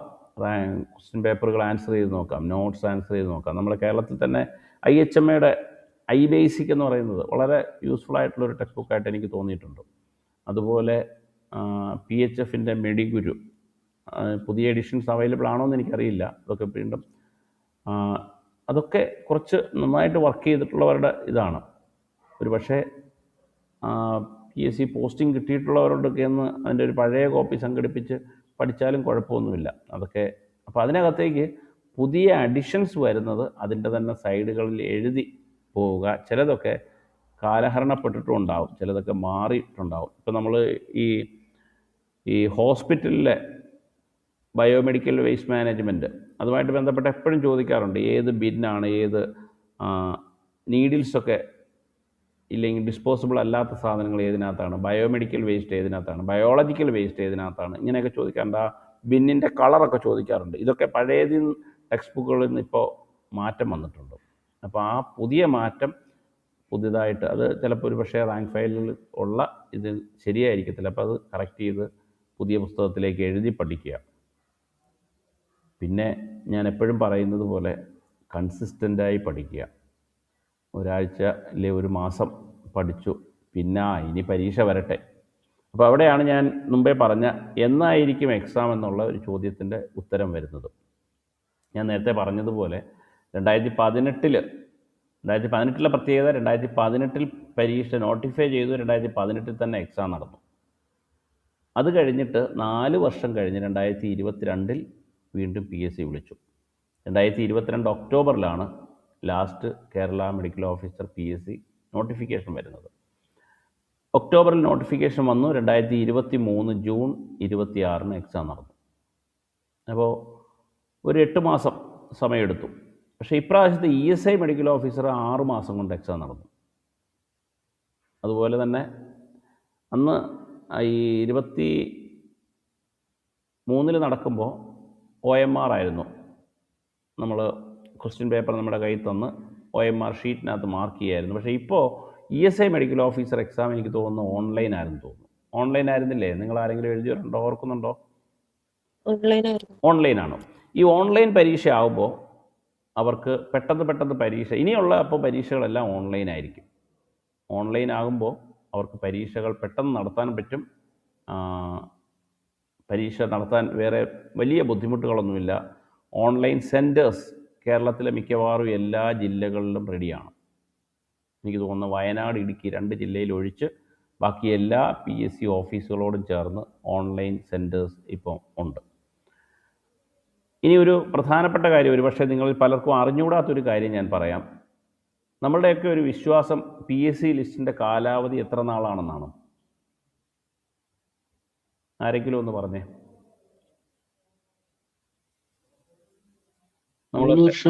എത്ര? ഒരു വർഷം. പക്ഷെ ബഹുഭൂരിപക്ഷം പേരും വിശ്വസിച്ചിരിക്കുന്നത് PSC കാലാവധി ഇപ്പോൾ ഇവിടെ ഡോക്ടർ രോഹിണി പറഞ്ഞതുപോലെ 3 വർഷമാണെന്നാണ്. പക്ഷെ അല്ല. PSC റാങ്ക് ലിസ്റ്റിൻ്റെ തൊട്ട് താഴെ അവരൊരു 10ഓളം നോട്ടുകൾ ഇടും. അതായത് നിങ്ങൾ റാങ്ക് ലിസ്റ്റിൽ വന്നു എന്ന് പറഞ്ഞ് നിങ്ങൾക്ക് പോസ്റ്റിംഗ് തരാൻ ഞങ്ങൾ ബാധ്യസ്ഥരല്ല, ഒഴിവുകൾ വന്നാലേ തരത്തുള്ളൂ, 1ാം റാങ്കിന് പോലും പോസ്റ്റിംഗ് കിട്ടണമെന്ന് ഉറപ്പില്ല എന്നൊക്കെ പറഞ്ഞ് കുറേ കണ്ടീഷൻസ് താഴോട്ട് പറയുന്ന കൂട്ടത്തിൽ 1ാമത്തെ കണ്ടീഷൻ PSC ഈ ലിസ്റ്റിൻ്റെ കാലാവധി 1 വർഷമാണ്. പക്ഷേ അതിൻ്റെ കൂടെ തന്നെ പറയുന്നുണ്ട്, unless otherwise the next list is not published, the list can extend up to a period of 3 years. പരമാവധി 3 വർഷം വരെ വേണമെങ്കിൽ നിലനിർത്താം, മറ്റൊരു ലിസ്റ്റ് വന്നില്ല എങ്കിൽ. ഇത് പറയുമ്പോൾ ഒരു പ്രധാനപ്പെട്ട കാര്യം ഞാൻ നിങ്ങളെ ഓർമ്മിപ്പിക്കാൻ ചെയ്യുന്നത്, ഈ നമ്മുടെ വകുപ്പുമായിട്ട് ബന്ധപ്പെട്ട ഹോമിയോപ്പതി വകുപ്പിലെ ഫാർമസിസ്റ്റുകളുടെ കണ്ണൂരിൽ ഒരു ലിസ്റ്റ് വന്നു 2024. ആ ലിസ്റ്റ് 24 അവസാനം അങ്ങോട്ടാണ് വന്നത്, അതോ 25-ലാണോ? എന്തായാലും ആ ലിസ്റ്റ് 1 വർഷമേ ആയിട്ടുള്ളൂ. പക്ഷേ ഈ വർഷം 26 ജനുവരിയിൽ പുതിയ PSC വിളിച്ചു. 26 ഏപ്രിൽ മാസത്തോ മറ്റോ ആണെന്ന് തോന്നുന്നു പരീക്ഷ നടന്നു. ഷോർട്ട് ലിസ്റ്റ് 1-2 ആഴ്ചകൾക്കകം വരും. എന്ന് വെച്ചാൽ ഞാൻ പറഞ്ഞു വന്നത്, കണ്ണൂർ PSC ഹോമിയോ ഫാർമസിസ്റ്റിൻ്റെ ലിസ്റ്റിന് ഒരു 3 വർഷത്തെ കാലാവധി കിട്ടില്ല. അതിനു മുമ്പേ തന്നെ PSC ലിസ്റ്റ് വരും. അങ്ങനെ ഒരു ലിസ്റ്റ് വന്നാൽ ആ ലിസ്റ്റ് വരുന്ന ഡേറ്റ് മുതൽ മറ്റേ ലിസ്റ്റ് ഓട്ടോമാറ്റിക്കലി ക്യാൻസലാവും. അപ്പോൾ ഈ ഓൺലൈൻ സംവിധാനം വന്നതോടുകൂടി ഈ ഹോമിയോ ഫാർമസിസ്റ്റ് കഴിഞ്ഞ പരീക്ഷകളെല്ലാം ഓൺലൈനിലായിരുന്നു. കണ്ണൂരിൽ 2024 നടന്നു എന്ന് പറഞ്ഞ പരീക്ഷ ഓൺലൈനായിരുന്നു. അത് കഴിഞ്ഞ് ഹോമിയോ മെഡിക്കൽ കോളേജുകളിലേക്ക് നടന്ന പരീക്ഷ ഓൺലൈനായിരുന്നു. ഇപ്പം 13 ജില്ലകളുടെ പരീക്ഷ ഒന്നിച്ച് നടന്നു, ഒരേ ദിവസം നടന്നു. അന്ന് കണ്ണൂർ വിളിച്ചിട്ടില്ലായിരുന്നു, കാര്യം കണ്ണൂർ അതിന് തൊട്ട് മുമ്പാണ് വിളിച്ചത്. അതെല്ലാം ഓൺലൈനായിരുന്നു. ഈ ഓൺലൈൻ പരീക്ഷകൾ വളരെ പെട്ടെന്ന് അവർക്ക് ചെയ്യാൻ പറ്റും, കാര്യം ക്വസ്റ്റ്യൻസ് ആൾറെഡി സെറ്റ് ചെയ്തിരിക്കുകയാണ്. അതിനകത്തൊരു കമ്പ്യൂട്ടറിൽ ഒരു ക്വസ്റ്റ്യൻ ബാങ്ക് തയ്യാറാക്കിയിട്ട് അതിൽ നിന്ന് റാൻഡം പിക്കിംഗ് ആണ് ചെയ്യുന്നത്. അത് കമ്പ്യൂട്ടർ തന്നെ ചെയ്യുന്നത്. അതിന് പ്രിൻറ്റിംഗ് ഒന്നും വേണ്ട. ഓൺലൈനിലേക്ക് ക്വസ്റ്റ്യൻസ് ഫീഡ് ചെയ്യുന്നു, ആ ക്വസ്റ്റ്യൻസ് കൊടുക്കുന്നു. മറ്റേത് ക്വസ്റ്റ്യൻ പേപ്പർ പ്രിൻ്റ് ചെയ്യുക, അതിൻ്റെ കുറച്ച് പ്രൈവസി പ്രശ്നങ്ങളൊക്കെ ഉള്ളതുകൊണ്ടാണ് പിന്നെയും കൂടുതൽ സമയം എടുക്കുന്നത്. അപ്പോൾ ESI മെഡിക്കൽ ഓഫീസർ വിളിച്ച് കൃത്യം 6 മാസത്തിൽ അത് പരീക്ഷ നടന്നു എന്ന് പറയുന്നത് പോലെ ഇനി ഹോമിയോ മെഡിക്കൽ ഓഫീസർ വിളിക്കുന്നതെല്ലാം ഓൺലൈൻ ആയിരിക്കും. മാക്സിമം 6 മാസം. കഴിഞ്ഞ പരീക്ഷ 8 മാസത്തോളം എടുത്തു. അതുകൊണ്ടാണ് ഞാൻ പറഞ്ഞു വന്നത്. അപ്പോൾ 2022 വിളിച്ചു. അടുത്തത് സ്വാഭാവികമായിട്ടും 4 വർഷത്തിലൊരിക്കൽ വിളിക്കുന്നത് കൊണ്ട് 2026 വിളിക്കണം. ഈ വർഷം അവസാനിക്കുന്നതിന് മുമ്പ് വിളിക്കും എന്ന് തന്നെയാണ് എൻ്റെ വിശ്വാസം. പക്ഷേ ഇത് നമുക്ക് പറയാൻ പറ്റത്തില്ല, PSCയുടെ കാര്യമാണ്. ഒരു പക്ഷേ ഈ പറഞ്ഞതുപോലെ അതിനു മുമ്പുള്ള 2018 പോസ്റ്റിങ്ങിൻ്റെ കോടതി കേസുകൾ വരെ കിടക്കുന്നത് കൊണ്ട് അതൊക്കെ ഒരു തീരുമാനമാവട്ടെ എന്ന് കരുതിയിട്ടേക്കുന്നു എന്ന് എനിക്കറിയില്ല. അത് നമുക്കറിയാൻ പറ്റില്ല. ആ കേസ് തീർന്നിട്ടില്ല എന്നാണ് ഇപ്പോഴും ആരോ പറഞ്ഞത്. ശരിയായിരിക്കാം. അത് 2018 അത് കഴിഞ്ഞ് ഒരു ലിസ്റ്റൂടെ വന്നു. എന്നിട്ടും ആ കേസ് തീർന്നിട്ടില്ലാത്തതുകൊണ്ട് തൽക്കാലം അത് വിളിക്കണ്ട എന്ന് തീരുമാനിച്ചാൽ വിളിക്കത്തില്ല. പക്ഷേ അല്ലെങ്കിൽ ഒരു നോർമൽ കോഴ്സിലാണെങ്കിൽ ഈ വർഷം വിളിക്കണം. ഈ വർഷം ഡിസംബറിനകത്ത് വിളിച്ചാലും അടുത്ത വർഷം ഏപ്രിൽ, മെയ്, ജൂൺ മാസങ്ങളിൽ ഓൺലൈൻ പരീക്ഷ നടത്താൻ PSC തയ്യാറായിരിക്കും. അപ്പോൾ നമ്മളെപ്പോഴും അടുത്ത മെയ് മാസത്തിൽ പരീക്ഷയുണ്ടാകും, ഇല്ലേ ജൂൺ മാസത്തിൽ പരീക്ഷയുണ്ടാകും. മാക്സിമം 12 മാസം 365 ദിവസമേ നമുക്ക് കാണുകയുള്ളൂ എന്നുള്ള ഒരു ടാർഗറ്റ് വെച്ച് നിങ്ങൾ പഠിച്ചു തുടങ്ങാം. ഞാൻ അതിനുവേണ്ടിയാണ് ഈ ടാർഗറ്റ് 27 മെയ് 2027 പരീക്ഷയുണ്ടെന്നും 2026 വിളിക്കുമെന്നൊക്കെ ഞാൻ ഉറപ്പിച്ച് പറയുന്നത്. കാര്യം നമ്മൾ അങ്ങനെ ഒരു ടാർഗറ്റ് ഫിക്സ് ചെയ്ത് പഠിച്ചു തുടങ്ങിയാൽ, അടുത്ത ജൂണിൽ എക്സാം ഉണ്ടെന്ന് പറഞ്ഞ് നിങ്ങളിപ്പോൾ പഠിച്ചു തുടങ്ങിയാൽ ഇനി ഒരു 6 മാസം കഴിയുമ്പോൾ നിങ്ങൾക്ക് എന്തായാലും ഉറപ്പാകും പരീക്ഷ എന്നാണെന്ന്. ഒരു 3 മാസം മുമ്പോട്ട് പോയാലും നിങ്ങൾക്ക് വീണ്ടും ഒരു 3 മാസം റിവിഷന് വേണ്ടി കിട്ടും. ഇനി ഒരു 2-3 മാസം അത്യാവശ്യം പുറകോട്ട് വന്നാലും നിങ്ങൾ ഒരുപാട് പുറകിലായിരിക്കില്ല. ഒരു വർഷം എന്നുള്ളത് ഒന്ന് കട്ട് ഷോട്ട് ചെയ്ത് നിങ്ങൾക്ക് 9 മാസം കൊണ്ട് പഠിത്തം ഫിനിഷ് ചെയ്യാൻ പറ്റും. അപ്പം ഞാൻ പറയുന്നത് ഇതുവരെ കാര്യമായി പഠിച്ചു തുടങ്ങിയിട്ട്, അത് എല്ലാവരും പഠിക്കുന്നുണ്ട്, ഒരു ഓളത്തിൽ പഠിച്ചു പോകുന്നുണ്ട്, താളത്തിൽ വിടുന്നുണ്ട്. പക്ഷെ അതുപോലെ കാര്യമായി പഠിച്ചു തുടങ്ങിയിട്ടില്ലാത്തവർ ഇന്ന് മുതൽ പ്രിപ്പയർ ചെയ്ത് തുടങ്ങുക. ഒരു സിസ്റ്റമാറ്റിക് പ്രിപ്പറേഷൻ തുടങ്ങുക.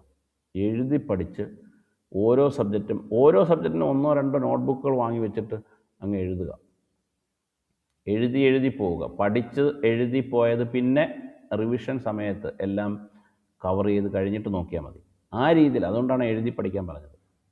ഒരു ദിവസം ഒരു ഡ്രഗ് വീതം പഠിക്കുക. മുമ്പ് എത്ര ഒരു 220 മറ്റോ ഡ്രഗിൻ്റെ കണക്ക് പറയുന്നുണ്ട്. ഒരു ദിവസം ഒരു ഡ്രഗ് വീതം പഠിക്കുക. അപ്പോൾ ഒരു പ്രശ്നമുണ്ട്, സാറേ 10 ഡ്രഗ് പഠിച്ചു കഴിയുമ്പോൾ എല്ലാം മറന്നു പോകും. ഒന്നുമില്ല, അതൊക്കെ നമുക്ക് ഓർത്തെടുക്കാൻ പറ്റും. പക്ഷേ നിങ്ങളത് എഴുതി നോട്ട്സ് ആക്കി വെക്കണം. അതിനകത്ത് ഹൈലൈറ്റ് ചെയ്യാനുള്ള പോയിൻറ്റ്സ് നോട്ട് ചെയ്ത് വെക്കണം. അതിനകത്തുനിന്ന് ചോദിക്കാൻ സാധ്യതയുള്ളത് അണ്ടർലൈൻ ചെയ്ത് വെക്കണം. അങ്ങനെ വെച്ചിട്ട് പോയാൽ ഇടയ്ക്ക് വല്ലപ്പോഴും ഒന്ന് റിവൈസ് ചെയ്യുക. അത് കഴിഞ്ഞിട്ട് പരീക്ഷ അടുത്ത് ഒരുവിധം എല്ലാം പഠിച്ചു തീർന്നു എന്ന് പറയുമ്പോൾ വീണ്ടും റിവിഷൻ സ്റ്റാർട്ട് ചെയ്യുക. അവസാനത്തെ ഒരു 3 മാസം റിവിഷന് വേണ്ടി എടുക്കുക. സാർ, എന്റെ ഇരിക്കുന്ന ടെസ്റ്റ് റോംസിന്റെ ടെസ്റ്റാണ്. അത് ഞാൻ നേരത്തെ വർഷങ്ങളിലൊക്കെ എക്സാമിന് ചോദ്യം കുറവായിരുന്നു അതിനകത്തുനിന്ന്. അങ്ങനെ പറയാൻ പറ്റില്ല. റോംസിനകത്തുനിന്നും ക്വസ്റ്റ്യൻസ് വരും. റോംസ് ഒരു നല്ല പുസ്തകമായിട്ടാണ് പൊതുവെ പറയുന്നത്. റോംസിൻ്റെ പക്ഷേ ഇപ്പോൾ ഏറ്റവും ലേറ്റസ്റ്റ് എഡിഷനാണ് ഇപ്പം മാർക്കറ്റിലുള്ളത്. റോംസിൻ്റെ ഒരു 10-20 എഡിഷൻസ് കഴിഞ്ഞു. എനിക്ക് തോന്നുന്നു 19-ാമത്തെ 18-ാമത്തെ കണ്ട എഡിഷനാണ് റോംസ്. ചോദിക്കാറുണ്ട്. അതിൽ നിന്ന് ഇതുവരെ ചോദിച്ചിട്ടില്ല, ചിലപ്പോൾ ഇനി ചോദിച്ചുകൂടായികയില്ല. എന്തായാലും റോംസ് ഒരു നല്ല ടെക്സ്റ്റ് ബുക്ക് തന്നെയാണ്. ഞാനതാ പറഞ്ഞത്, നമ്മളങ്ങനെ ഒരു റാങ്ക് ഫയലിനെ മാത്രം ഡിപ്പെൻഡ് ചെയ്ത് പോവുകയേ ചെയ്യരുത്. നമ്മൾ സബ്ജക്റ്റ് ഓരോന്നിനും, ഇപ്പം മെറ്റീരിയൽ കീനോട്ടും ബോറിക്കും പഠിക്കാൻ പറഞ്ഞു. അതുപോലെ പക്ഷേ കീനോട്ടും ബോറിക്കും പഠിച്ചാൽ നമുക്ക് ഈ പറഞ്ഞ പോലെ ഫാമിലിയും അതുപോലുള്ള കാര്യം കിട്ടത്തില്ല. അത് നമ്മൾ ഈ പറഞ്ഞതുപോലെ ചില ഗൈഡുകൾ നോക്കേണ്ടി വരും. ഇപ്പം ക്രാക്ക് ദ എൻട്രൻസ് എന്നോ മറ്റോ പറഞ്ഞിട്ട് ഡോക്ടർ അനിലും വേറൊരു ഡോക്ടറോട് ചേർന്ന് എഴുതിയ ഒരു ഗൈഡുണ്ട്. അതിനകത്താകുമ്പോൾ അത് ഒരു ക്രമമായിട്ട് തയ്യാറാക്കിയിട്ടുണ്ട്. അപ്പം നമുക്കത് വെച്ച് അത് പഠിക്കാൻ പറ്റും. ബാക്കി ഡ്രഗ്സ് കീനോട്ട് വെച്ചും പഠിക്കുക. റോംസിൽ നമുക്ക് നോൺ ഹോമിയോപ്പതി സബ്ജക്റ്റുകൾ മാത്രമല്ലേ ഉള്ളൂ, ഹോമിയോപ്പതി ഇല്ലല്ലോ. ഇല്ല. അത് റോംസ് ശരിക്കും മറ്റേ അലോപ്പതി PG-കാരുടെ ഒരു ടെക്സ്റ്റ് ബുക്കാണ്. അതിനകത്തുനിന്ന് നമ്മുടെ പ്രാക്ടീസ് മെഡിസിനും കമ്മ്യൂണിറ്റി മെഡിസിനും സർജറി ഗൈനക്കോളജിയൊക്കെ കിട്ടും. ക്വസ്റ്റ്യൻസ് കിട്ടണം അതിനകത്തുനിന്ന്. റോംസിൻ്റെ ഏത് എഡിഷനാണ് കൈ ഇരിക്കുന്നത്? അല്ല, എൻ്റെ ഒരു കൂട്ടുകാരൻ തന്നെ, അത് ഞാൻ കൃത്യം വായിച്ചിട്ടൊന്നുമില്ല. അത് തന്നെ വാങ്ങിച്ചു വെച്ചതേ ഉള്ളൂ. നല്ല ടെസ്റ്റാന്ന് പറഞ്ഞ് തന്നെ. PG പഠിച്ചൊരു പയ്യൻ തന്നെ. PG അവരുടെ അലോപ്പതിയുടെ PG എൻട്രൻസിൻ്റെ ഏറ്റവും പ്രധാനപ്പെട്ട ടെസ്റ്റാണ് റോംസ്. പക്ഷേ ഓരോ വർഷവും പുതിയ എഡിഷൻസ് ഇറങ്ങുന്നുണ്ട്. എനിക്ക് തോന്നുന്നു ഇപ്പോൾ 18 or 19 എഡിഷനാണ് ഇപ്പോൾ അവർ മാർക്കറ്റിലുള്ളത്, ഏറ്റവും പുതിയ എഡിഷൻ. അത് അപ്ഡേറ്റ് ചെയ്തുകൊണ്ടിരിക്കുകയാണ്. അതുകൊണ്ട് അതിനകത്ത് ക്വസ്റ്റ്യൻസ് വരാറുണ്ട് എന്തായാലും. ഓക്കെ, വേറെ എന്തെങ്കിലും? തീർച്ചയായിട്ടും റോംസ് ഒരു നല്ല ടെക്സ്റ്റ് തന്നെയാണ്. ഇനി എന്തെങ്കിലും കൂടെ പറയാനുണ്ടെങ്കിൽ പറഞ്ഞോളൂ. ഇപ്പം തന്നെ നമ്മൾ ഒത്തിരി വൈകി, 10:20 ആവുന്നു.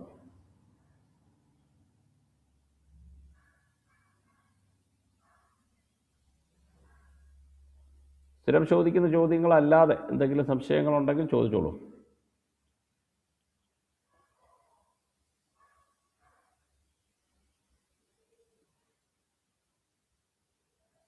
PSC പഠിക്കുന്നതിനോടൊപ്പം നമുക്ക് UPSC പ്രിപ്പറേഷൻ, ഇപ്പോൾ UPSC ആപ്ലിക്കേഷൻ ഫോം ഫില്ല് ചെയ്യുന്നതിൻ്റെ തിരക്കാണ് എല്ലാവരും. അത് കുറച്ച് ദിവസമായിട്ട് ബുദ്ധിമുട്ടിൽ വന്നുകൊണ്ടിരിക്കുകയാണെന്ന് തോന്നുന്നു. പക്ഷേ 2-3 ദിവസത്തിനകത്ത് അതെല്ലാവരും ഓക്കെ ആവുമെന്ന് തോന്നുന്നു. കൂട്ടത്തിൽ പറഞ്ഞ പോലെ NHM, NAM ഒക്കെ വിളിക്കുന്നുണ്ട്. NHM 2 ജില്ലകളിൽ വിളിച്ചത് എക്സാം നടക്കാനുണ്ട്. അപ്പം നമുക്ക് ഈ പ്രിപ്പറേഷൻ്റെ കൂട്ടത്തിൽ അതും അങ്ങ് പോകും. പ്രിപ്പയർ ചെയ്തുകൊണ്ടിരിക്കുമ്പോൾ നമുക്ക് ആ പരീക്ഷകൾ വരും, അത് എഴുതാൻ പറ്റും. അപ്പോൾ ആ സമയത്ത് ഒരു ഓവറോൾ പഠിത്തം പഠിക്കുക, വീണ്ടും ഡീറ്റെയിൽഡ് പഠിത്തത്തിലേക്ക് പോവുകയും ചെയ്യുക. അതായിരിക്കണം നമ്മുടെ രീതി.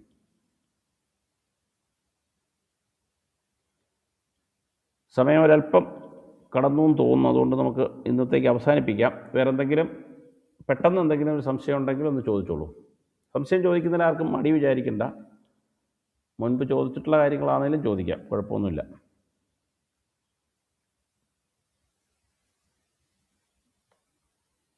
ഇതിൽ ആദ്യമായിട്ട് എഴുതുന്ന ആരെങ്കിലും ഉണ്ടോ?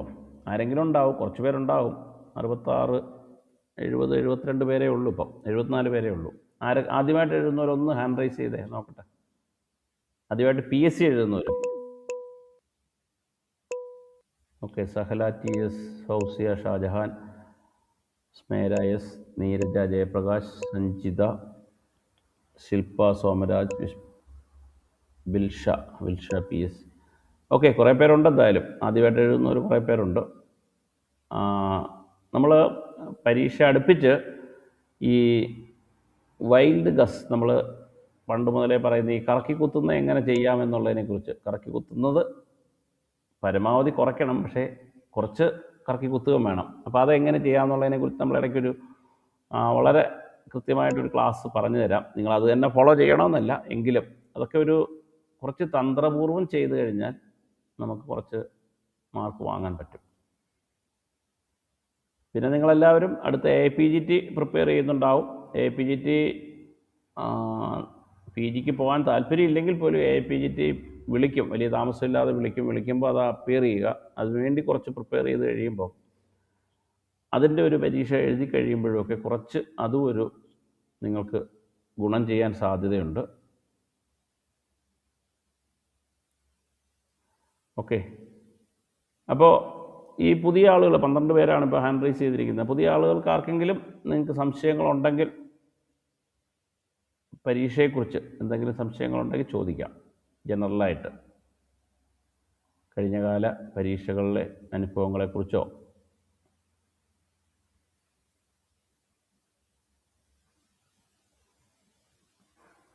സംശയങ്ങളൊന്നും ഇല്ലെന്നെങ്കിൽ നമുക്ക് അവസാനിപ്പിക്കാം. നമുക്കൊരു ഓറിയൻറ്റേഷൻ ഗ്രൂപ്പുണ്ട്. അപ്പോൾ 1-2 കാര്യങ്ങളൂടെ ഞാനൊന്ന് ഓർമ്മിപ്പിക്കാനുള്ളത്, ഈ 30-ാം തീയതി ജൂലൈ 1-ന് ഡോക്ടർ വീണ തിലകൻ്റെ ഒരു മോട്ടിവേഷൻ ക്ലാസ് ഉണ്ടാവും, എങ്ങനെ പ്രിപ്പയർ ചെയ്യണമെന്ന്. ഡോക്ടർ വീണ തിലകൻ കഴിഞ്ഞ കേരള PSCയിൽ റാങ്ക് ലിസ്റ്റിലുണ്ട്, മെയിൻ ലിസ്റ്റിൽ തന്നെയുണ്ട്. കുറച്ച് ലാസ്റ്റിലോട്ടാണ്, 100 കഴിഞ്ഞിട്ടാണ്, എങ്കിൽ പോലും മെയിൻ ലിസ്റ്റിലുണ്ട്. 100 എന്ന് പറയുന്നതൊക്കെ വലിയ റാങ്കുകളാണ്. കഴിഞ്ഞ 14,000 പേര് എഴുതിയ പരീക്ഷയാകുമ്പോൾ 100 വലിയ റാങ്ക് തന്നെയാണ്. അതുപോലെ ഇപ്പം ESI മെഡിക്കൽ ഓഫീസറുടെ മെയിൻ ലിസ്റ്റിൽ വന്നിട്ടുണ്ട്. മെയിൻ ലിസ്റ്റിൽ 11 പേരേ ഉള്ളൂ. ആ ലിസ്റ്റിലുണ്ട് doctor Veena. Doctor Veena 2022 AIPGT all India 3rd rank ആയിരുന്നു. നിങ്ങൾക്കറിയായിരിക്കും, നമ്മളുടെ ഫാക്കൽറ്റി ആയിരുന്നു. ഇപ്പോൾ കഴിഞ്ഞ ദിവസം ലാസ്റ്റ് ക്ലാസ് എടുത്തിട്ട്, ലാസ്റ്റ് ക്ലാസ് എന്ന് പറയാൻ പറ്റില്ല എങ്കിലും ഡോക്ടർ സെൻട്രൽ ആയുഷ് മിനിസ്ട്രിയുടെ ഒരു north east institute of Ayurveda and homoeopathy എന്ന് പറയുന്ന ഷില്ലോങ്ങിലെ സെൻറ്റർ ഓഫ് എക്സലൻസ് സ്ഥാപനത്തിലേക്ക് ട്രാൻസ്ഫറായി ജോലി കിട്ടി പോവുകയാണ്. ട്രാൻസ്ഫറല്ല, ജോലി കിട്ടി പോവുകയാണ്. അപ്പോൾ ഡോക്ടർ എങ്ങനെ പ്രിപ്പയർ ചെയ്യണം എന്നുള്ള, പുള്ളി കഴിഞ്ഞ ദിവസം അതിൻ്റെ ഒരു സെഷൻ നമ്മൾ IFPH ചെയ്തപ്പോൾ പുള്ളിക്കാരി ഒരു പ്രയോഗം നടത്തി. അതിനെപ്പറ്റി ഒരുപാട് പേര് സംശയം ചോദിച്ചു. ഒരു റിട്രോഗ്രേഡ് വേ ഓഫ് പ്രിപ്പറേഷൻ എന്ന് പറഞ്ഞു. പക്ഷേ അന്ന് അത് നമുക്ക് എക്സ്പ്ലെയിൻ ചെയ്യാൻ പറ്റിയില്ല. അതുകൊണ്ട് അത് പുള്ളിക്കാരി അത് എക്സ്പ്ലെയിൻ ചെയ്യല്ല, അതൊരു സെഷൻ നമ്മൾ 1-ാം തീയതി ജൂലൈ 1-നുണ്ട്. അത് കഴിഞ്ഞിട്ട് CCRH വർക്ക് ചെയ്യുന്ന, ഡൽഹി ലെജിസ്ലേറ്റീവ് അസംബ്ലിയിലെ മെഡിക്കൽ ഓഫീസർ ഇൻചാർജായിട്ടൊക്കെ വർക്ക് ചെയ്യുന്ന 2 UPSC പരീക്ഷകൾ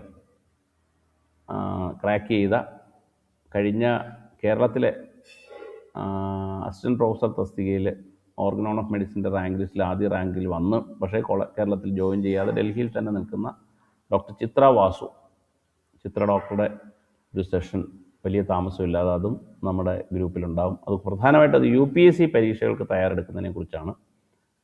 ഒപ്പം നമ്മൾ ഒരു വീക്കിലി ഒരു സെഷൻ വെച്ച് കഴിഞ്ഞ PSC റാങ്ക് ലിസ്റ്റിൽ ആദ്യ റാങ്കുകാരായ ഡോക്ടർമാർ, അവർ മുമ്പ് നമ്മുടെ ഗ്രൂപ്പിൽ സംസാരിച്ചിട്ടുണ്ട്. അതെല്ലാം നമ്മൾ യൂട്യൂബിൽ കിടപ്പുണ്ട്. എങ്കിലും അതുപോലെയുള്ള ഒരു മോട്ടിവേഷൻ ക്ലാസ് അവരെങ്ങനെ പ്രിപ്പയർ ചെയ്തു എന്നുള്ളതിനെക്കുറിച്ചുള്ള doctor Anju Sivaram, doctor Sanushree Narayanan, doctor Amritha, doctor Prem Deeshna, Preetham first rank കിട്ടിയ പ്രേം ദീഷ്ണ, അവരുടെയൊക്കെയുള്ള സെഷൻസ് നമ്മൾക്ക് ചെയ്യുന്നതായിരിക്കും. അതുമൊക്കെ നിങ്ങൾക്ക് കുറച്ച് ഗുണകരമാകും എന്ന് ഞാൻ കരുതുന്നു. അപ്പോൾ നമ്മളിതെല്ലാം അറേഞ്ച് ചെയ്യുന്നത് നിങ്ങൾ ആ ഒരു പഠിത്തത്തിൻ്റെ റൂമിലേക്ക്, പഠിത്തത്തിൻ്റെ ഒരു മൂഡിലേക്ക് നിങ്ങൾ വരിക. തീർച്ചയായിട്ടും നിങ്ങൾക്ക് എന്തൊക്കെ സഹായം ചെയ്യാൻ പറ്റുമോ അതെല്ലാം നമ്മൾ ചെയ്യുന്നതായിരിക്കും. അത് പെയ്ഡ് ഗ്രൂപ്പിലുള്ളവർക്ക് മാത്രമൊന്നുമല്ല, അല്ലാത്തവർക്കും തീർച്ചയായിട്ടും നമ്മൾ ചെയ്യുന്നതായിരിക്കും. നിങ്ങൾക്ക് എവിടെയൊക്കെ പോയി പഠിക്കാൻ പറ്റുന്നോ അതും നിങ്ങൾ പോയി പഠിക്കുക. ഇപ്പോൾ സക്സസിൻ്റെ ഗ്രൂപ്പിലായതുകൊണ്ട് നിങ്ങൾ വേറെ ഒരു ഗ്രൂപ്പിലും പോകരുതെന്നും ഞാൻ പറയില്ല.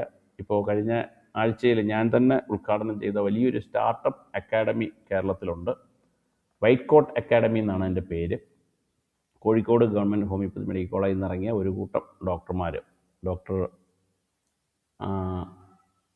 അബിയാണ് എൻ്റെ നേതൃത്വത്തിലുള്ളത്. കുറേ പേര്, ഒരു 10-40 പേരെ ചേർന്നിട്ട് ഒരു അക്കാഡമിയായിട്ട് തുടങ്ങി വരുന്നുണ്ട്.